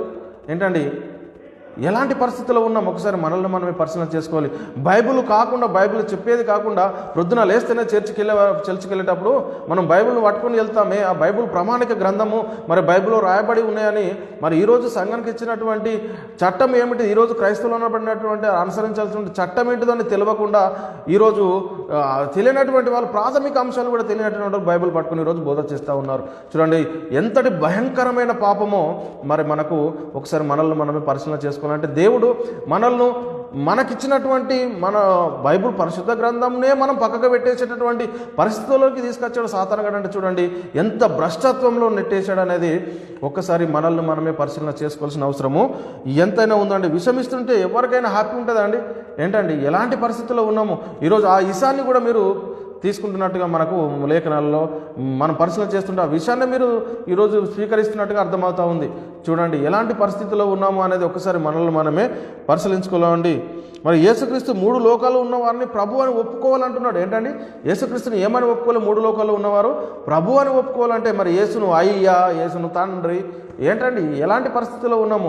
అపవాదిగాడు మనల్ని ఎలాంటి భ్రష్టత్వంలోనికి నెట్టేస్తున్నాడో ఒకసారి బోధిస్తున్నటువంటి నువ్వు, బోధ వింటున్నటువంటి నువ్వు, ప్రియ సహోదరి, ప్రియ సహోదరుడా, ఆత్మ విమర్శ చేసుకొని వాక్యము మరి అలాగుందా, వాక్యానుసారమా కాదని ఒకసారి మనల్ని మనమే మరి పరిశీలన చేసుకోవాల్సిన అవసరము ఎంతైనా ఉంది. కాబట్టి చూడండి మరి ఈ యేసుక్రీస్తు ప్రభు అయ్యన అనేది మనం ఇంకొక మాట మనం పరిశీలన చేసుకుంటే ఇంకో మాట చాలా స్పష్టంగా రాయబడి ఉంది. చూడండి రోమిలకు రాసిన పత్రిక 10వ అధ్యాయము ఏంటంటే రోమిలకు రాసిన పత్రిక 10వ అధ్యాయము మనం 8 నుంచి 10 వచనాలు మనం పరిశీలన చేసుకుంటే ఇక్కడ రాయబడినటువంటి మాట ఏమంటే అదేమని చూడండి, రోమిలకు రాసిన పత్రిక 10వ అధ్యాయము 8 నుంచి మనము 10 వచనాలు చదువుకుందామండి. ఇక్కడ ఏమని చెప్తున్నాడంటే అదేమని చెప్పుచున్నది, వాక్యము నీ యొద్దను నీ నోటను నీ హృదయంలోనూ ఉన్నది, అది మేము ప్రకటించు విశ్వాస వాక్యం. ఏంటండి అదేమని చెప్పుచున్నది? వాక్యము నీ యొద్దనే నీ నోటని నీ హృదయంలోనే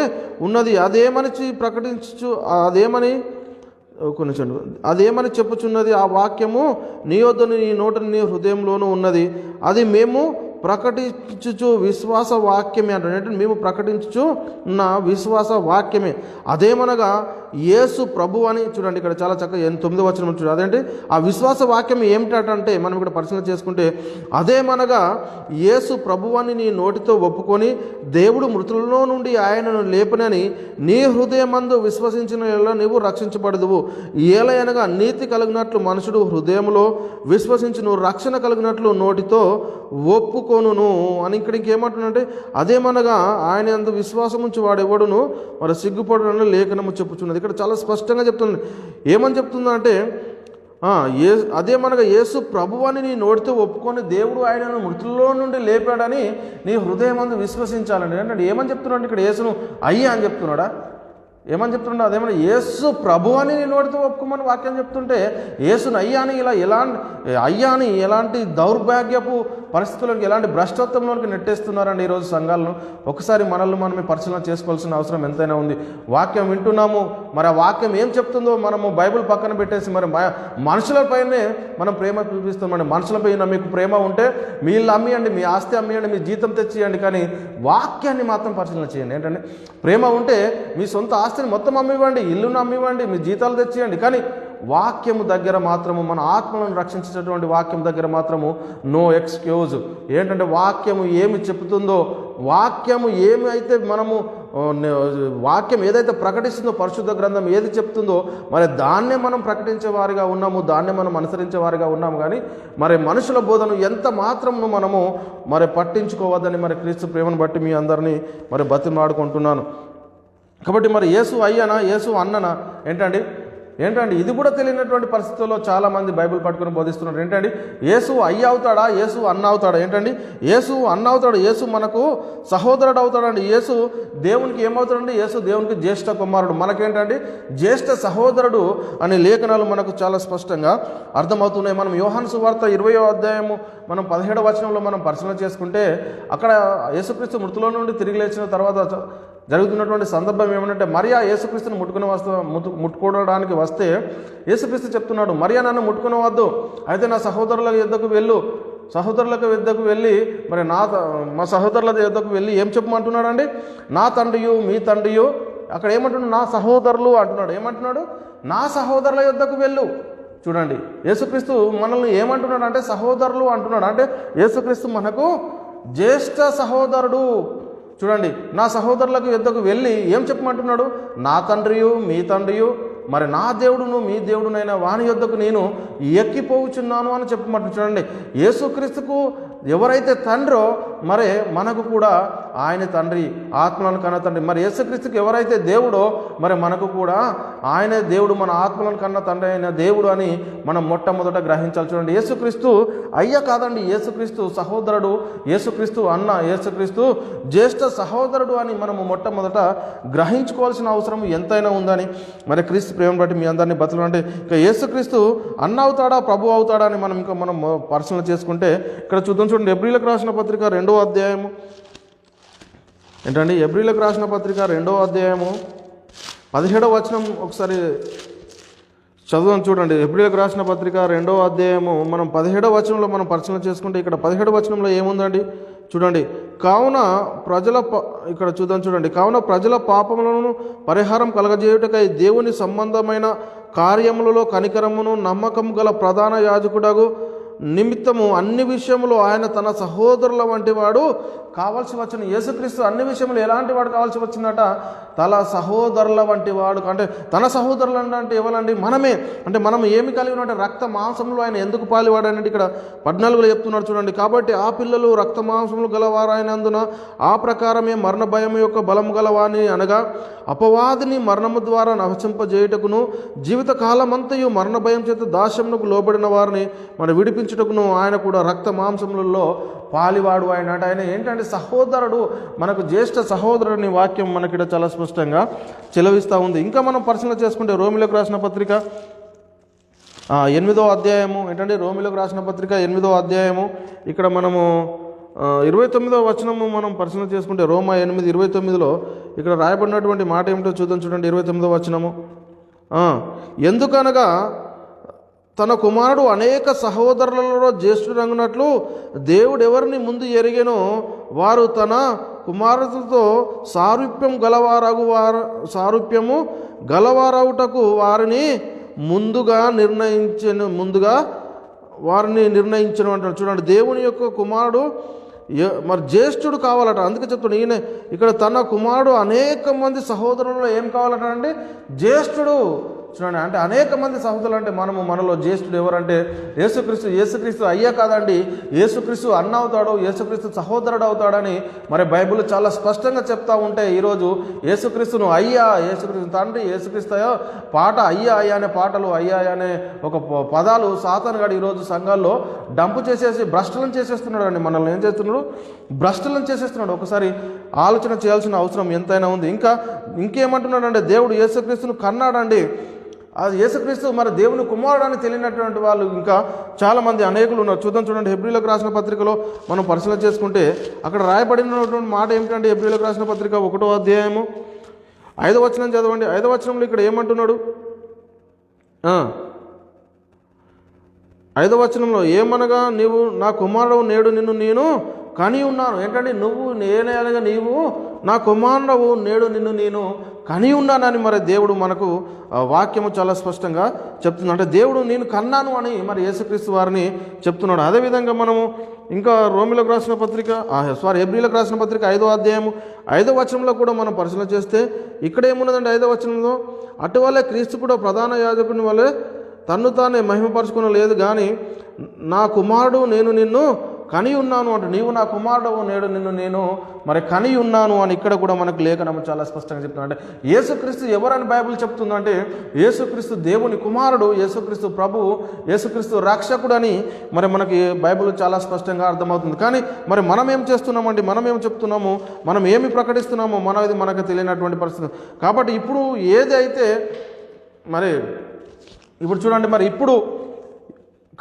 ఇప్పుడు ఏది వింటే మన ఆత్మ రక్షించబడుతుందో మరి దాన్ని మాత్రం వినకుండా చేస్తున్నాడు సాతాను గారు. చూడండి మరి దీన్ని కలిపి చెరిపిస్తున్నాడు. ఏదైతే వింటే మన ఆత్మలో రక్షించబడతాయో మరి దాన్ని కలిపి చెరిపిస్తున్నాడు సాతాను గారు. అంటే ఇది మొదటి నుండి ఈ సాతాను చేస్తున్నటువంటి పని అండి. మన ఆత్మను రక్షించే వాక్యాన్ని కలిపి చెరపడము ఈ ప్రణాళిక అనేది ఇప్పుడు కాదు అండి, ఆడు ఎప్పుడో ప్రారంభించాడు. చూడండి ఇప్పుడు ఇదంతా మనము చెప్పుకున్నాము. ఇప్పుడు మనము పాఠంలోనికి వెళ్ళిపోదామండి. చూడండి 2వ తిమోతికి రాసిన పత్రిక, తిమోతికి రాసిన 2వ పత్రిక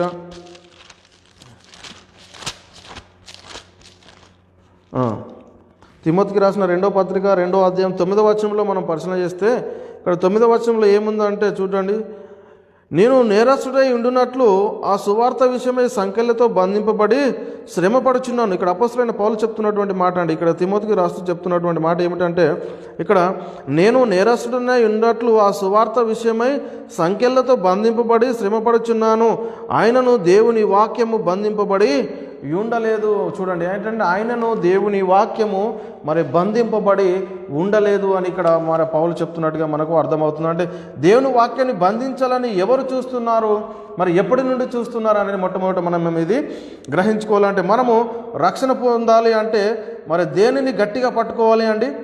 అంటే దేవుని వాక్యాన్ని బంధించాలని ఎవరు చూస్తున్నారంటే మరి మనము రక్షణ పొందాలి అంటే దేన్ని గట్టిగా పట్టుకోవాలంటే సువార్తను మనము గట్టిగా పట్టుకోవాలంటే ఏంటి సువార్త అంటే యేసుక్రీస్తు మన పాపాల నిమిత్తము మరి ఈ లోకానికి వచ్చాడు, మన పాపాల నిమిత్తం అప్పగింపబడ్డాడు, మరి మన పాపాల నిమిత్తము మృతి పొంది సమాధి చేయబడి మరి లేఖనముల ప్రకారము 3వ దినంలో తిరిగి లేచాడు అనేటటువంటిదే సువార్త. ఈ సువార్తను మరి మనకు తెలియకుండా మరి లేఖనాల ప్రకారం 3వ దినం తిరిగి లేచాడని ఒకవేళ క్రీస్తు తిరిగి లేవలేదు అనుకోండి, మరి మనకు సువార్త ఉంటుందా? సువార్త అంటే ఏంటి అండి? అసలు సువార్త అంటే ఏంటిదంటే యేసుక్రీస్తు మన పాపాల నిమిత్తం మృతి పొందెను, సమాధి చేయబడిను, లేఖనముల ప్రకారం 3వ దినమున తిరిగి లేచును. అయితే ఒకవేళ మరి యేసుక్రీస్తు తిరిగి లేవకపోతే సువార్త ఉంటుందా అంటే ఎంత మాత్రమును ఉండదు.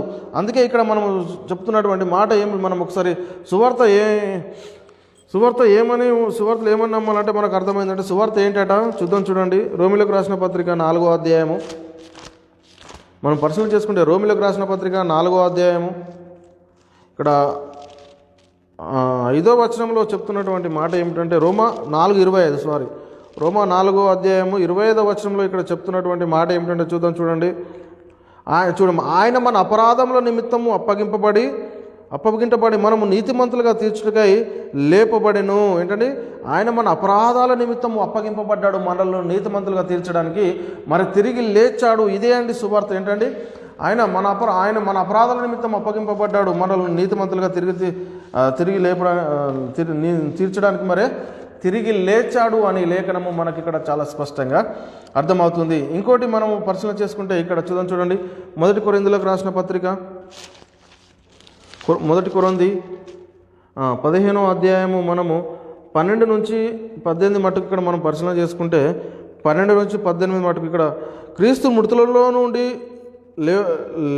లేపబడి ఉన్నాడని ప్రకటించుచుండగా మీలో కొందరు మృతుల పునరుత్థానము లేదని ఎట్లా చెప్పుచున్నారు. చూడండి, ఆ కాలంలో మొదటి శతాబ్ద కాలంలో యేసుక్రీస్తు మృతులలో నుండి తిరిగి లేచడని సువార్త ప్రకటిస్తూ ఉంటే అక్కడ కొందరు ఏం చెప్తున్నారంటే, మీరు యేసుక్రీస్తు మృతుల నుండి తిరిగి లేచడని వాళ్ళు ప్రకటిస్తే మృతుల పునరుత్థానమే లేదని చెప్తున్నారట. ఏమంటున్నారు చూడండి, ఇక్కడ అందుకే చెప్తున్నాడు, క్రీస్తు మృతుల నుండి లేపబడి ఉన్నాడని మేము ప్రకటించుండగా మీలో కొందరు మృతుల పునరుత్థానము లేదని ఎట్లు చెప్పుదురు. మృతుల చూడండి, ఇక్కడ ఏమన్నా మృతుల పునరుత్థానము లేని ఎడల క్రీస్తు కూడా లేపబడి ఉండలేదు, మరియు క్రీస్తు లేపబడని ఎడల మేము చేయు ప్రకటన వ్యర్థమే, మీ విశ్వాసమును వ్యర్థమే. చూడండి, యేసుక్రీస్తు మృతుల నుండి తిరిగి లేచడని ప్రకటిస్తే ఆ మొదటి శతాబ్ద కాలంలోనే యేసుక్రీస్తు మృతుల నుండి తిరిగి లేవలేదని చెప్తున్నారు. మరి అక్కడ అంటే యేసుక్రీస్తు మృతుల నుండి తిరిగి లేవకపోతే మన విశ్వాసం వ్యర్థమే, మేము ప్రకటిస్తున్నటువంటి వాక్యము మరి నిష్ప్రయోజనం ఇక్కడ చెప్తున్నా. అంటే దేవుడు ఇంకేమన్నాడు, దేవుడు క్రీస్తును లేపనని ఆయన గురించి మేము సాక్ష్యం ఇచ్చుచున్నాము కదా. మృతుల చూడండి, ఇక్కడ ఏమంటున్నారంటే యేసుక్రీస్తును లేపినని ఆయన గురించి మేము సాక్ష్యం చెప్పుచున్నాము కదా. మృతులు లేపబడి ఉండని ఎడల దేవుడు చూడండి, ఇక్కడ ఏమన్నా మృతులు లేపబడని ఎడల దేవుడు ఆయనను లేపలేదు గనుక మేమును దేవుని విషయమై అబద్ధ సాక్షులుగా అగుపడుచున్నాము అంటున్నా. అంటే మృతులు లేపబడని ఎడల క్రీస్తు కూడా లేపబడలేదు. చూడండి, మరి మృతులు లేపబడని ఎడల ఏంటంటే క్రీస్తు కూడా లేపబడి ఉండలేదు. క్రీస్తు లేపబడని ఎడల మీ విశ్వాసం వ్యర్థమే, మీరు ఇంకనూ పాపంలోనే ఉన్నారు. చూడండి, ఏంటంటే మీరు ఇంకనూ పాపంలో ఉన్నారని. మరి క్రీస్తు లేపబడకపోతే మనము అంటే సువార్తనే లేదండి. క్రీస్తు లేపబడకపోతే అసలు సువార్తనే లేదు అని మనకి ఇక్కడ మనం ఇంకా పాపంలోనే ఉన్నాము అని ఇక్కడ మనకి ఇక్కడ లేఖనం తెలుస్తుందంటే క్రీస్తు లేపబడని ఎడల మీ విశ్వాసము వ్యర్థమే, మీరు ఇంకనూ పాపంలో ఉన్నారు. అంతేకాదు మరి క్రీస్తునందు నిద్రించిన వారు నశించిరి. చూడండి, అంటే మరి యేసుక్రీస్తు మృతులలో నుండి తిరిగి లేవకపోతే మరి నిద్రించిన వారు కూడా మరి నశించినారు. చూడండి, యేసుక్రీస్తు మృతులలో నుండి తిరిగి లేచాడు అని అపోస్తులు మొదటి శతాబ్దం కాలంలోనే మరి ప్రకటిస్తుంటే అపవాదిగా ఏం చెప్తున్నాడంటే యేసుక్రీస్తు మృతులలో నుండి తిరిగి లేవలేదు అని మరి అబద్ధపు ప్రకటిస్తున్నట్టుగా మనకు అక్కడ లేఖనము చాలా స్పష్టంగా అర్థం. చూడండి, మృతుల పునరుత్థానం లేకపోతే మన విశ్వాసము వ్యర్థమే, మీరు ఇంకా పాపంలోనే ఉన్నారు. మరి మృతులు లేపబడి ఉండకపోతే ఏంటంటే సువార్తనే లేదు. యేసుక్రీస్తు లేపబడి ఉండకపోతే సువార్తనే లేదు. ఈరోజు సువార్త కాని దానిని చూడండి, అంటే యేసుక్రీస్తు ఎక్కడి నుండి మృతుల నుండి తిరిగి లేపబడ్డాడు, ఎక్కడి నుండి మరి పరిశుద్ధాత్ముని ఈ లోకానికి తండ్రి దగ్గర ఉన్నటువంటి పరిశుద్ధాత్ముని ఈ లోకానికి పంపించి మరి అపోస్తుల ద్వారా వాక్యాన్ని ప్రకటించినటువంటి అపోస్తుల ప్రవక్తలు వేసిన పునాది ఏదైతే ఉందో మరి దానిలోని యేసుక్రీస్తు మన పాపాల నిమిత్తం మృతి పొంది సమాధి చేయబడి లేఖనముల ప్రకారము 3వ దినంలో తిరిగి లేచాడనేటటువంటి సువార్త. ఈరోజు ఆ సువార్తను ప్రకటింపకుండా అపవాదిగాడు ఏం చేస్తున్నాడు అంటే, మీరు పాత నిబంధన తీయండి, సమయాల గురించి తీయండి, దానియేలు గురించి తీయండి, యెఫ్తా గురించి తీయండి, దలీలా గురించి తీయండి, యోనా గురించి తీయండి, దాన్నే ప్రకటిస్తూ భ్రష్టులను చేసేస్తున్నాడు అండి. దేవుని కుమారత్వం నుండి మనల్ని ఏం చేస్తున్నాడండి, భ్రష్టులను చేస్తున్నాడు. చూడండి, ఏమి వింటున్నామో అందుకే యేసుక్రీస్తు చెప్పాడండి చాలా జాగ్రత్తగా, మీరు ఏమి వింటున్నారో మీరు వినేటటువంటిది జాగ్రత్తగా చూసుకోమన్నాడు. అంటే కాబట్టి మరి ఇప్పుడు మనం ఏం చేస్తున్నాము, మరి ఎలాంటి పరిస్థితుల్లో ఉన్నామని ఒకసారి మనల్ని మనమే అంటే క్రీస్తు మృతులలో నుండి లేపబడ్డాడు అని మరి క్రైస్తవ విశ్వాసం ఏంటండి, మన విశ్వాసం ఏమిటండి, క్రీస్తు మృతులలో నుండి లేపబడ్డాడని క్రైస్తవ విశ్వాసం. కానీ క్రీస్తు మృతులలో నుండి లేవలేదు అని సాతాను మరి ఎన్నో ప్రయత్నాలు చేస్తూ ఉన్నాడు. ఇప్పుడు కాదని మొదటి శతాబ్ద కాలం నుంచే వాడు యేసుక్రీస్తు మృతుల నుండి తిరిగి లేవలేదని మరి ఎన్నో ప్రయత్నాలు చేస్తూ ఉన్నాడు. అంటే యేసుక్రీస్తు పునరుత్థానము అనేది వెలుగులోకి రాకుండా సాతానుగాడు మరి ఎన్నో ప్రయత్నాలు చేసినట్టుగా మనకు లేఖనాలు కనబెడతా ఉన్నాయి. ఏంటంటే యేసుక్రీస్తు పునరుత్థానం అనేది వెలుగులోనికి కనబడకుండా, అందుకే ఈరోజు ముసుకేసేసాడండి. వాళ్ళకు ముసుకేసి మీరు పాత నిబంధననే చదువుకోండి, కొత్త నిబంధనకు చదువుకుంటే మీకు ఏమవుతుంది, మీరు రక్షించబడతారు. కాబట్టి సాతానుగాడు చాలా సులువుగా చిక్కులు పెట్టి అందరినీ పాత నిబంధననే ఈరోజు సంఘంలో ప్రకటింపజేస్తున్నాడు. చూడండి, క్రీస్తు సువార్త అంటే ఏంటంటే యేసుక్రీస్తు మన పాపాల నిమిత్తం మృతి పొంది సమాధి చేయబడి లేఖనముల ప్రకారం 3వ దినంలో తిరిగి లేచడానికి సువార్త. అంటే ఆ సువార్తను విడిచిపెట్టి ఆ ధర్మశాస్త్రాన్ని దుష్టాంతాలకు ఉన్నటువంటి మనల్ని మూలవాక్యాలు ఇవన్నీ ప్రకటిస్తున్నాడు. ఎంత భ్రష్టత్వంలోనికి సాతానుగాడు మనల్ని నడిపిస్తున్నాడో మరి ఇది కూడా తెలియనటువంటి గొర్రె కషాయాన్ని నమ్మినట్టుగా ఈరోజు విశ్వాసులు కూడా అలాంటి బోధనే మరి ఎంచుకున్నట్టుగా మనకు లేఖనం చెప్తుంది. ఎలాంటి భయంకరమైన పాపంలోనికి వెళ్ళిపోతున్నారో ఒకసారి మనల్ని మనమే పరిశీలన చేసుకోవాల్సిన అవసరం ఎంతైనా ఉందని క్రీస్తు ప్రేమను బట్టి మీ అందరినీ బతిలాడుకుంటున్నాను. మరి యేసుక్రీస్తు దేవుడు ఈ లోకానికి ఎందుకు పంపించాడని మనం మొట్టమొదట ప్రయత్నం చేస్తే, మనము నీతిమంతులం కాదు కానీ మనము పాపాల నిమిత్తము దేవుడు యేసుక్రీస్తును ఈ లోకానికి మనం నీతిమంతులు మనం పంపించాడు కాదు, మన పాపాల నిమిత్తమే మరి యేసుక్రీస్తుని ఈ లోకానికి పంపించడండి. అందుకే యేసుక్రీస్తు ఈ లోకానికి ఎందుకు వచ్చాడు అంటే పాపాన్ని తీసివేయడానికి, మరి పాపాలను వెతికి రక్షించడానికి యేసుక్రీస్తు ఈ లోకంకు వచ్చిన వాక్యం నమ్మదైన పూర్ణ అంగీకారంకు మరి యోగ్యంనై ఉన్నంటే అపవాది క్రియలను లయపరచడానికి మరి దేవుని కుమారుడు ప్రత్యక్షమైనట్టుగా మనకి ఇక్కడ అర్థమవుతుంది. అంటే రక్షించిన దాన్ని వెతికి రక్షించడానికి మరి యేసుక్రీస్తు ఈ లోకానికి వచ్చాడు. అంటే యేసుక్రీస్తు రక్షించడానికి వస్తే సాతాను ఆయనను చంపడానికి ప్రయత్నం చేశాడని ఎన్నోసార్లు మరి సాతానుగాడు యేసుక్రీస్తును చంపడానికి ప్రయత్నం చేశాడు. ఎప్పుడు ఎలా జరిగింది అని అంటే ఈ అజ్ఞానులైన జ్ఞానుల ద్వారా మొట్టమొదట ఏం చేశాడంటే యేసుక్రీస్తుని మొట్టమొదట ఈ అజ్ఞానులైన జ్ఞానుల ద్వారా మరి చంపాలని ప్రయత్నం చేశాడు. ఎలాగంటే వీళ్ళు ఆ చుక్కను చూసి వెళ్ళిపోతూ ఉంటే ఆ చుక్కను చూసి డైరెక్ట్ వెళ్ళిపోతే ఆ యూద దేశపు బెత్లెహేంలోకి ఆయనను తీసుకువెళ్ళేది ఆ నక్షత్రం. కానీ వీళ్ళు ఏం చేశారండి, మార్గ మధ్యంలో రాజగృహంలోనికి కనబడగానే మరి యూదులో రాజుగా పుట్టినవాడు ఇక్కడ ఉన్నాడా అని అక్కడికి వెళ్ళిపోయేసరికి ఎవరికి భయం కలిగిందండి? అంటే అక్కడ రాజుగా ఉన్నాడంటే అక్కడికి పోయి చెప్పేసరికి ఎవరికి భయం కలిగింది? ఎవరికి భయం కలిగింది అని అంటే ఎవరికి భయం కలిగిందంటే హేరోదుకు భయం కలిగిందా, నేను రాజును ఉన్నాక ఇంకా నాకు ఇంకో రాజు పుట్టిండా అని మరి అక్కడ ఆయనకు రాజుగా పుట్టినవాడు ఇంకో రాజు ఉన్నాడా అని మరి ఆయనకు భయం వేసింది. కాబట్టి అక్కడ ఏం చేశాడంటే వాళ్ళు సాతానుగాడు మెల్లగా మీరు వెళ్ళి మొదట మీరు మరి ఆయనను మొక్కండి, తర్వాత నాకు చెప్తే మరి నేను కూడా వచ్చి మరి ఆయనను పూజిస్తాను, కానీ ఇక్కడైతే లేడు అని అన్నాడు. ఎలా తెలుసుకున్నాడు అంటే యూదా దేశపు బెత్లెహేమా, నువ్వు యూదా ప్రధానులు ఎంత మాత్రము మరి అల్పమైన దానివి కాదు అని అక్కడ లేఖనాల్లో రాయబడి ఉంది. కాబట్టి మరి అలాంటి పరిస్థితుల్లో ఉన్నాడు అని చంపడానికి మరి అక్కడ అపవాదిగాడు యేసుక్రీస్తుని చంపడానికి ప్రయత్నం చేశాడు. కానీ దేవుడు అక్కడి నుంచి తప్పించాడు.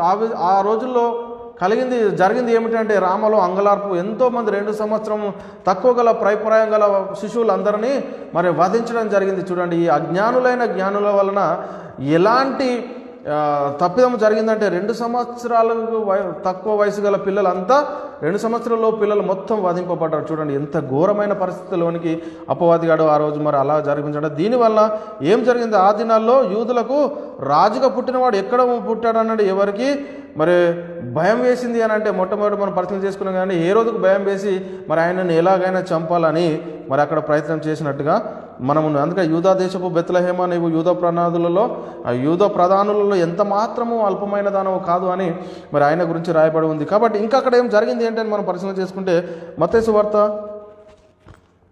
మనం చూడండి అక్కడ ఏం జరిగింది అని మనం ఇంకా పరిశీలన చేసుకుంటే మత్తయి సువార్త రెండవ అధ్యాయం మనం 8వ వచనం మొదట చదువుకుందామండి. మత్తయి సువార్త 2వ అధ్యాయం మీరు వెళ్ళి ఇక్కడ హేరోదు చెప్తున్నాడు, మీరు వెళ్ళి ఆ శిశువు విషయమై జాగ్రత్తగా విచారించి తెలుసుకుని మేము వచ్చి ఆయనను కూడా పూజిస్తాము, మేము ఆయనను కూడా పూజిస్తాము అని అక్కడ చెప్పిండాను. అక్కడ చెప్పిన తర్వాత ఇంకా మనము 12వ వచనంలో చూసుకున్నట్టయితే 12వ వచనంలో ఏం జరుగుతుంది అని అంటే, తర్వాత హేరోదు వద్దకు వెళ్ళవద్దని స్వప్నమందు దేవదూత, అంటే మాయోపాయం యేసుక్రీస్తును చంపాలని హేరోదు ప్రయత్నిస్తున్నాడు, మీరు హేరోదు వద్దకు వెళ్ళవద్దని దేవదూత వాళ్ళకి స్వప్నంలో వచ్చి, తర్వాత హేరోదు వద్దకు వెళ్ళవద్దని స్వప్నమందు దేవదూత మరి బోధింపబడిన వారు మరి యొక్క మార్గమున తమ దేశంలో తిరిగి వెళ్ళిరి. తర్వాత అక్కడ జరిగింది ఏమిటంటే 13వ వచనంలో మనం పరిశీలన చేసుకుంటే, తిరిగి వెళ్ళిన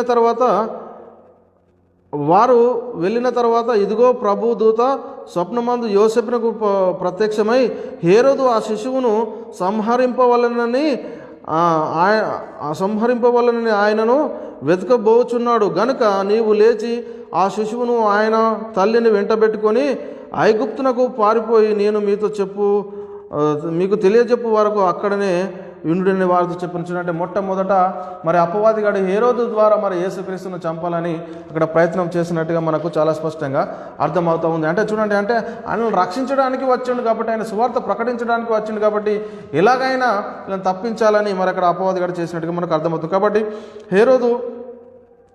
హేరోదు యేసును చంపడానికి మరి కుయుక్తితో చెప్పాడని మనము మొట్టమొదట మనం గ్రహించుకోవాలి. ఇంకా 16వ వచనంలో చెప్తున్నటువంటి మాట ఏమిటంటే, ఆ జ్ఞానులు తను అపహసించిరని హేరోదు గ్రహించి బహు ఆగ్రహం తెచ్చుకొని తను జ్ఞానులను వివరముగా తెలుసుకున్న కాలమును బట్టి బెత్లెహేంలోను దాని సకల ప్రాంతంలోను 2 సంవత్సరములు మొదలుకొని తక్కువ వయసు గల మగపిల్లలందరినీ వధించను. చూడండి, తక్కువ వయసు గల మగపిల్లలందరినీ ఏం చేసిందండి? వధించినట్టుగా మనకి ఇక్కడ లేఖనము చెప్తుంది. మరి దేవుడు రక్షకుని ఈ లోకానికి పంపిస్తే క్రీస్తు ద్వారా మనము పొందుకునే రక్షణ పొందుకోకుండా ఆయనను చంపాలని మరి అపవాదిగాడు మరి మొట్టమొదటనే అక్కడ ప్రయత్నించాడండి. ఏంటంటే ఆయనను చంపాలని. ఆయన బ్రతకకూడదు, ఆయన బ్రతికితే మనకు రక్షణ తీసుకొస్తాడు కాబట్టి అని మరి అపవాదిగాడు మరి ఆయన పాపాన్ని తీసివేయడానికి వచ్చాడు, మనల్ని రక్షించడానికి వచ్చాడు. కాబట్టి ఆయన ఉండకుండా ఆయనను మరి సాతాను చంపివేయాలని ప్రయత్నం చేసినట్టుగా మనకి ఇక్కడ లేఖనం చాలా స్పష్టంగా అర్థమవుతుంది. అంటే మొట్టమొదట క్రీస్తును చంపడానికి సాతానుగాడు హేరోదు ద్వారా ప్రయత్నం చేశాడండి. ఆ తర్వాత యేసుక్రీస్తు 40 దినములు ఉపవాసం ఉండిన తర్వాత ఆకలి కొంటే ఎవరు వచ్చారంటే అక్కడికి? మరి యేసుక్రీస్తు దగ్గరికి మరి మరియమ్మ వచ్చిందా, యోసేపు వచ్చాడంటే అక్కడికి అపవాదిగాడు వచ్చాడు. అపవాదిగాడు వచ్చి ఏం చేశాడంటే ఒక ఎత్తైన కొండ మీదకి తీసుకెళ్ళి ఇక్కడ నుంచి దూకు అని అంటున్నాడు. దూకు అని అంటే ఏం అవుతుందంటే నువ్వు చనిపోతావా బ్రతుకుతావా అంటే అక్కడికే దూకితే ఉంటామండి, చనిపోతావు అంటే దేవుణ్ణి అక్కడ మనం దూకితే దేవుణ్ణి శోధించినట్టు అవుతుంది. కాబట్టి అందుకే ఆ శోధకుడు అక్కడికి కూడా మరి చంపడానికి ప్రయత్నం చేశాడు. కానీ అక్కడి నుండి కూడా తప్పించుకున్నాడు. ఇంకా ఎవరు యూదుల్లో ఆయన చేత ఆయన స్వకీయులైన వారి చేతనే మరి సిలువ వేయడం జరిగింది.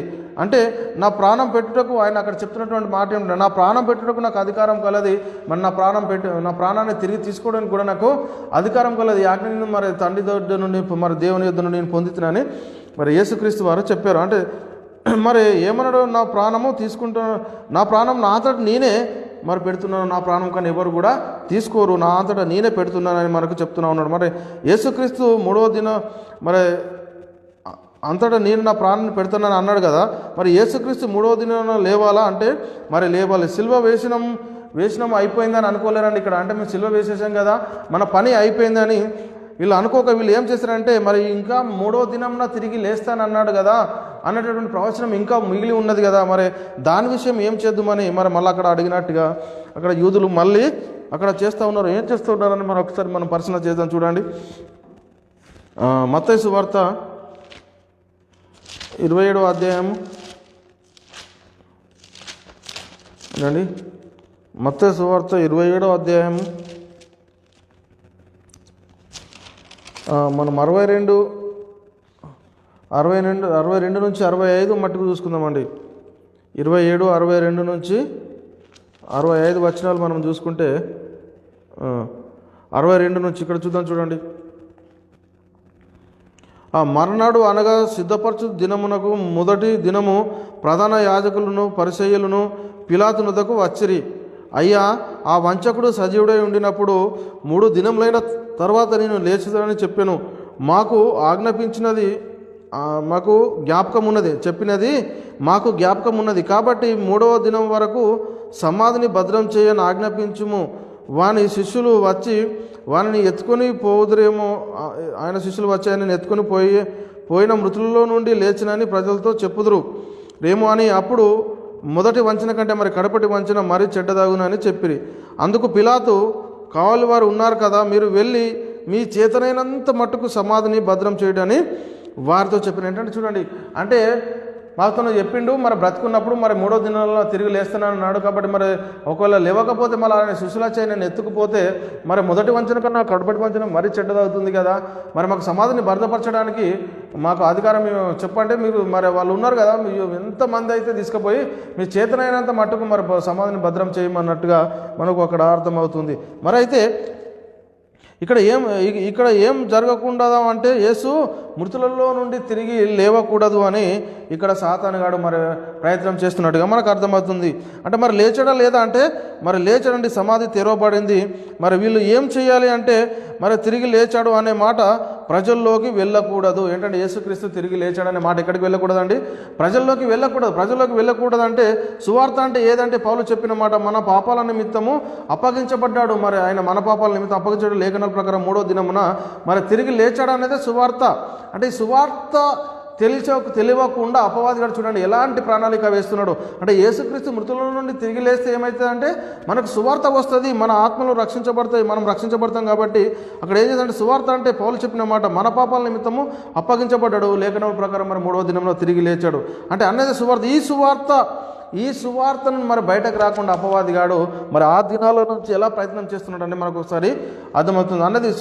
ఈ సువార్త రాకూడదు, ఈ సువార్తను ప్రకటింపకూడదు అని సాతానుగాడు మొదటి శతాబ్ద కాలంలో నుండే మరి ప్రయత్నిస్తూ ఉన్నాడు. చూడండి ఇంకా మనం 28వ అధ్యాయంలో మనం పరిశీలన చేసుకుంటే అక్కడ 28వ అధ్యాయం మనము 11 నుంచి 15 వచనాలు మనం పరిశీలన చేసుకుంటే ఇక్కడ రాయబడినట్టు అంటే 11 నుంచి మనం 15 చూసుకుంటే ఇక్కడ ఏమన్నాడు చూడండి. వారు వెళ్ళుచుండగా కాలువారిలో కొందరు పట్టణంలోనికి వచ్చి జరిగిన సంగతిని విండి అంటే యేసుక్రీస్తు లేచాడండి. యేసుక్రీస్తు లేచి సమాధి తెరవబడింది, వాళ్ళంతా భద్రం చేసిన కానీ యేసుక్రీస్తు లేచి ఆ ఖాళీ సమాధిని చూసిన తర్వాత వాళ్ళ శిష్యులు అక్కడికి వచ్చి చెప్తున్నటువంటి మాట ఈ 11 ఏంటంటే వారు వెళ్ళుచుండగా కావలివారిలో కొందరు పట్టణంలోనికి వచ్చి జరిగిన సంగతి అన్నింటినీ ప్రధాన యాజకులతో చెప్పిరి. కాబట్టి వారు పెద్దలతో కూడి వచ్చి ఆలోచన చేసి ఏం చేశారు చూడండి, సాతానుగాడు ఎలా ప్రేరేపిస్తున్నాడు. వారు పెద్దలతో కూడి వచ్చి మరి ఆలోచన చేసి ఆ సైనికులు చాలా ద్రవ్యం ఇచ్చి అతనిని ఎత్తుకొని పోయారని మీరు చెప్పుడు. ఏంటండి సైనికులకు ఏమని చెప్తూ సైనికులకు ద్రవ్యం ఇచ్చట, మేము నిద్రపోవచుండగా అతని శిష్యులు రాత్రివేళ వచ్చి ఆయనను ఎత్తుకొని పోయారని చెప్పుడి.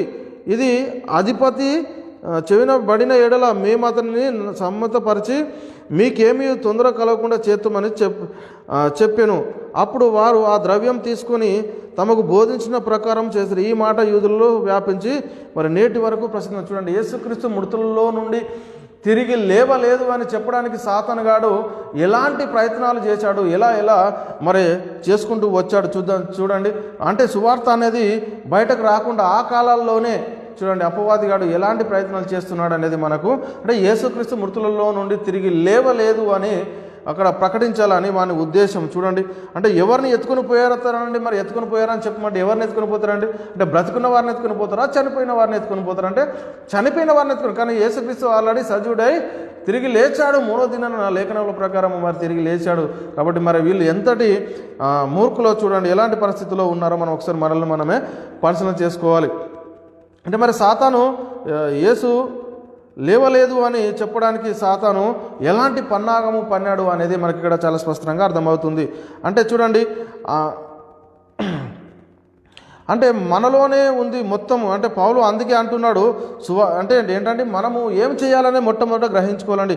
యేసుక్రీస్తు మృతుల నుండి లేచాడని ఎందుకు చెప్పొద్దు అంటున్నాడు అంటే అందులోనే మొత్తము మర్మం ఉన్నదండి. యేసుక్రీస్తు మృతుల్లో నుండి తిరిగి లేచాడు అని చెప్పొద్దు. ఎందుకు ప్రయత్నం చేస్తున్నాడు? యేసుక్రీస్తు మృతుల నుండి తిరిగి లేస్తే మనము సాతాను అంధకారం నుండి మన దేవుని కుమారుడైన యేసుక్రీస్తు రాజ్య నివాసులకు మనము అవుతాము. కాబట్టే వాడు అది కాకుండా చేస్తూ ఉన్నట్టుగా మనకి ఇక్కడ అర్థమవుతుంది. అంటే అందుకే అందులో మొత్తము పౌలు అందుకే అంటున్నాడు సువార్త గురించి నేను సిగ్గుపడవడను గాను కానీ నమ్ము ప్రతి వానికి రక్షణ కలగజేయటకు అది దేవుని శక్తి. అంటే సువార్త అంటే ఏంటిది?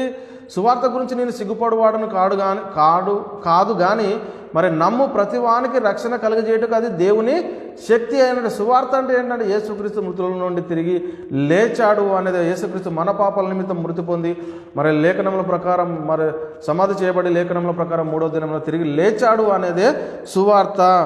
ఆ సువార్తనే వాడు తెలియకుండా చేస్తూ ఉన్నాడు. చూడండి ఒక వచనం చూద్దాం. 1 కొరింథీయులకు రాసిన పత్రిక 1 కొరింథీయులకు రాసిన పత్రిక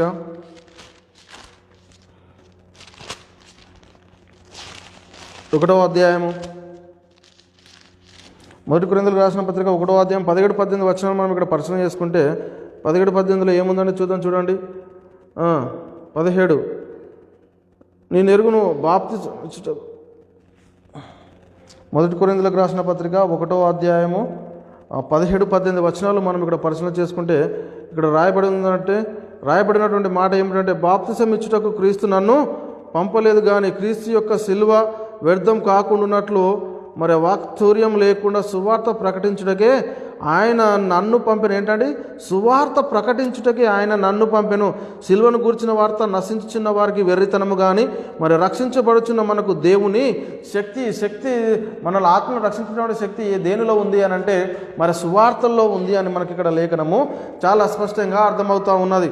కాబట్టి ఇంకా మనం పరిశీలన చేసుకుంటే మరి రక్షించగల శక్తి సువార్త తెలుసుకోకుండా ఆ సువార్త బయటకు రాకూడదని సాతానుగాడు మరి ప్రయత్నం చేసినట్టుగా మనకి ఇక్కడ లేఖనము చాలా చక్కగా అర్థమవుతుంది. సాతాను మరి ఎన్నో విధాలుగా ప్రయత్నం చేశాడు, అది బయటకు రాకుండా మరి సాతానుగాడు ఎన్నో విధాలుగా ప్రయత్నం చేసినట్టుగా మనకు అందుకే అపోస్తులు ప్రభు లేచాడని చాలా స్పష్టంగా చెప్తా ఉంటే మరి మొదటి శతాబ్ద కాలంలో అధిపతులు వీరు ఏం చెప్తున్నారంట, మొదటి శతాబ్ద కాలంలోనే మరి అధిపతులు వీళ్ళు ఏం చెప్తున్నారు, యేసుక్రీస్తు లేవలేదని చెప్పమని ఇక్కడ మనకు లేవలేదని చెప్పమని మరి శిష్యులకు చెప్పినట్టుగా మనకి ఇక్కడ చాలా స్పష్టంగా అర్థమవుతూ ఉంది. మరి ఇంకా యేసు లేచాడు అని బైబిల్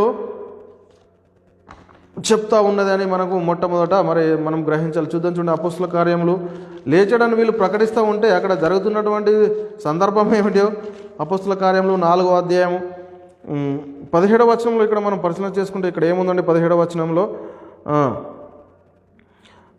అయినను ఇది ప్రజలలో ఇంకా వ్యాపించుటకై ఇక మీదట ఈ నామం బట్టి చూడండి ఏంటండి ఇది ప్రజల్లో తెలియకుండా అయినను ఇది ప్రజలలో ఇంకా వ్యాపించకుండుటకై ఇక మీదట ఈ నామం బట్టి ఏ మనుషుల్లోనైనా ఈ మాట్లాడకూడదని మనము వారిని బెదిరి పెట్టవలనని చెప్పుకున్నారు. ఏంటంటే అపోస్తులు యేసుక్రీస్తు మృతులలో నుండి తిరిగి లేచాడు అని ప్రకటిస్తూ ఉంటే అక్కడ అధిపతులు ఏం చేస్తున్నారంటే ఈ నామం బట్టి మీరు ఎంత మాత్రము ప్రకటింపకూడదు అని వాళ్ళకు భయపెట్టాలి, వాళ్ళని బెదిరి పెట్టాలని మరి అక్కడ వాళ్ళ ఆలోచన చేసినట్టుగా మనకు అర్థమవుతుంది. అంటే మొదటి శతాబ్ద కాలం నుండి సాతానుగాడు ఎన్నో మరి ఎన్నో అవరోధాలు మరి క్రీస్తు మరణ పునరుత్థానాల గురించి వాడు చేసుకుంటూ వచ్చినట్టుగా ఆయన తిరిగి లేవలేదు అని చేసినట్టుగా మనకు అర్థమవుతూ ఉంది. చూడండి మరి ఎన్నో రకాలుగా ప్రయత్నం చేశాడు, అన్నీ లేఖనాల్లో మనకు కనబడుతూ ఉన్నాయి. ఎన్నో రకాల ప్రయత్నం చేశాడండి, ఇవన్నీ మనకు చాలా స్పష్టంగా కనబడుతూ ఉన్నాయి లేఖనంలో. ఇంకా మరి వీళ్ళు సువార్త ప్రకటిస్తుండడం అంటే అపవాది ఎన్నో రకాలుగా విశ్వాసాన్ని మరి అడ్డుకునే ప్రయత్నం చేశాడండి. వీళ్ళు సువార్త ప్రకటిస్తూ ఉంటే విశ్వాస వాక్యాన్ని వీళ్ళు ప్రకటిస్తూ ఉంటే మరి అడ్డుకునడానికి వీడు ఎన్నో రకాలుగా మరి ప్రయత్నం చేసినట్టుగా మనకు కనబడతా ఉంది. చూడండి 2వ తిమోతికి రాసిన పత్రిక, తిమోతికి రాసిన 2వ పత్రిక, తిమోతికి రాసిన 2వ పత్రిక 2వ అధ్యాయం 17-18 తిమోతిలకు రాసిన 2వ పత్రిక 2వ అధ్యాయం 17-18లో మనం పరిశీలన చేసుకుంటే ఇక్కడ రాయబడినటువంటి మాట ఏమిటంటే చూడండి, కొరుకుపుండు ప్రాకినట్లు వారి మాటలు ప్రాకును, వారిలో హుమేనైనను ఫిలేమైనను ఉన్నారు, వారు పునరుత్తమనం గతించినని చెప్పుచు సత్య విషయము వీళ్ళు ఏం చేశారంట తప్పిపోయి కొందరి విశ్వాసమును చెరుపుచున్నారు. చూడండి చాలామంది అలాంటి వారు ఈరోజు కొరుకుపుండు ప్రాకినట్లు ప్రాకుతుందా ఉంది ఇది.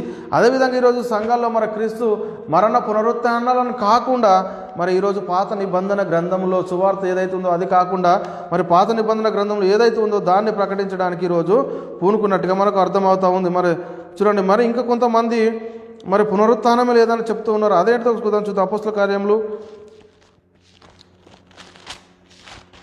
చూడండి అపోస్తల కార్యములు 24వ అధ్యాయము అపోస్తల కార్యములు 24వ అధ్యాయం 20-21లో మనం పరిశీలన చేసుకుంటే అపోస్తల కార్యములు 24వ అధ్యాయం 20-21లో మనం పరిశీలన చేసుకుంటే ఇక్కడ రాయబడినటువంటి మాట ఏంటంటే చూడండి ఇక్కడ ఏమంటుండు, లేదా నేను మహాసభ ఎదుట పిలిపించినప్పుడు మృతుల పునరుత్థానం గురించి నేడు వారి ఎదుట విమర్శింపబడుచున్నామని వారి మధ్య నిలబడి నేను బిగ్గరగా చెప్పి అంటున్నాడు. ఏంటంటే బిగ్గరగా చెప్పిన ఈ యొక్క మాట విషయమై తప్ప నాయందు మరి ఏ నేరమైనను మీరు చూడలేదని చెప్తున్నాడు. ఇక్కడ పౌలు ఏం చేస్తున్నాడంటే యేసుక్రీస్తు మృతుల పునరుత్థానం గురించి మరి క్రీస్తు పునరుత్థానం గురించి ప్రకటిస్తే మరి అక్కడ వాళ్ళు ఎదిరించుతున్నట్టుగా మనకు అర్థమవుతూ ఉంది. ఇంకా మనం అపోస్తల కార్యములు 17వ అధ్యాయం 18లో పరిశీలన చేసుకుంటే అపోస్తల కార్యములు 17వ అధ్యాయం 18లో మనం పరిశీలన చేసుకుంటే ఇక్కడ రాయబడినటువంటి మాట ఏమిటంటే 18లో చూడండి 18లో ఏమంటుండు, 17వ అధ్యాయం 18వ వచనం, ఏపీ కుమారియలోను స్థాయికులోనూ ఉన్న కొందరు జ్ఞానులు అతనితో వాదించిరి. కొందరు ఈ వదరుబోతు చెప్పినది ఏమిటని చెప్పుకొనిరి. అతడు యేసును గూర్చి పునరుత్థానమును గూర్చి ప్రకటించెను గనుక మరికొందరు వీడు అన్యజనులలోనూ చూడండి అన్య దేవతలను ప్రశంసించుచున్నానని చెప్పుకున్నారు. వాళ్ళు ఏం చేస్తున్నారంటే యేసుక్రీస్తు మరణ పునరుత్థానంలో వాళ్ళు ప్రకటిస్తూ ఉంటే అపోస్తులు వీళ్ళు అన్య దేవతల గురించి చెప్తున్నారని అక్కడ అపోహ పడుతున్నట్టుగా మనకు అర్థమవుతూ ఉందండి. చూడండి అదేవిధంగా 32వ వచనంలో మనం ఇక్కడ 32వ వచనంలో కూడా మనం పరిశీలన చేసుకుంటే ఇక్కడ 32వ వచనంలో ఏమున్నది అని అంటే మనం 32వ వచనంలో కూడా మనం పరిశీలన చేసుకుంటే చూడండి ఇక్కడ మృతుల పునరుత్థానం గురించి వారు వినినప్పుడు కొందరు అపహాస్యం చేసిరి, మరికొందరు దీని గురించి చెప్పినది ఇంకొకసారి చెప్పుడని చెప్పారు. ఏంటంటే కొందరైతే అపహాసించారట, కొందరైతే మళ్ళీ ఇంకోసారి విందామని చెప్పారు. అంటే ఇంకా 23:6 కూడా మనం పరిశీలన చేసినట్టయితే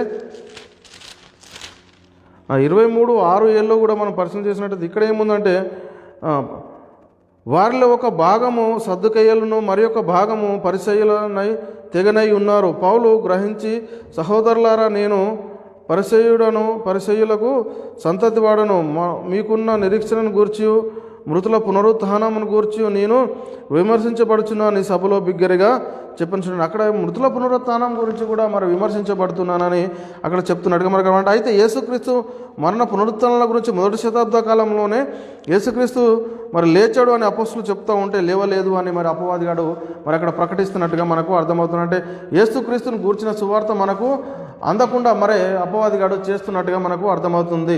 అంటే ఆ దినాల్లో మీరు ప్రకటించాల్సింది సాతానుగాడు మరి ప్రకటించకుండా ఆ దినాల్లో కూడా మరి ప్రకటించకుండా అడ్డుపడ్డట్టుగా మనకు అంటే బోధకుడు నువ్వు ఒక కడుపుకే చూసుకో కానీ మరి దేవుని సువార్త గురించి కాదు కానీ అని ఈరోజు మనకు పాత నిబంధన గ్రంథంలో నుంచి చూపిస్తూ ఉన్నాడు. అవి చెప్తేనే మరి పోషణ, లేకపోతే మరి సువార్త అంటే ఈ క్రీస్తుని గురించిన సువార్త ఎందులో ఉందంటే మరి యేసుక్రీస్తు సువార్త ఏమిటి అని మొట్టమొదటి మనం గ్రహిస్తే యేసుక్రీస్తు మన నిమిత్తం సమాధి చేయబడమను లేఖనముల ప్రకారము 3వ దినమున మరి లేపబడెను అని మనం మొట్టమొదట గ్రహించాలి అని.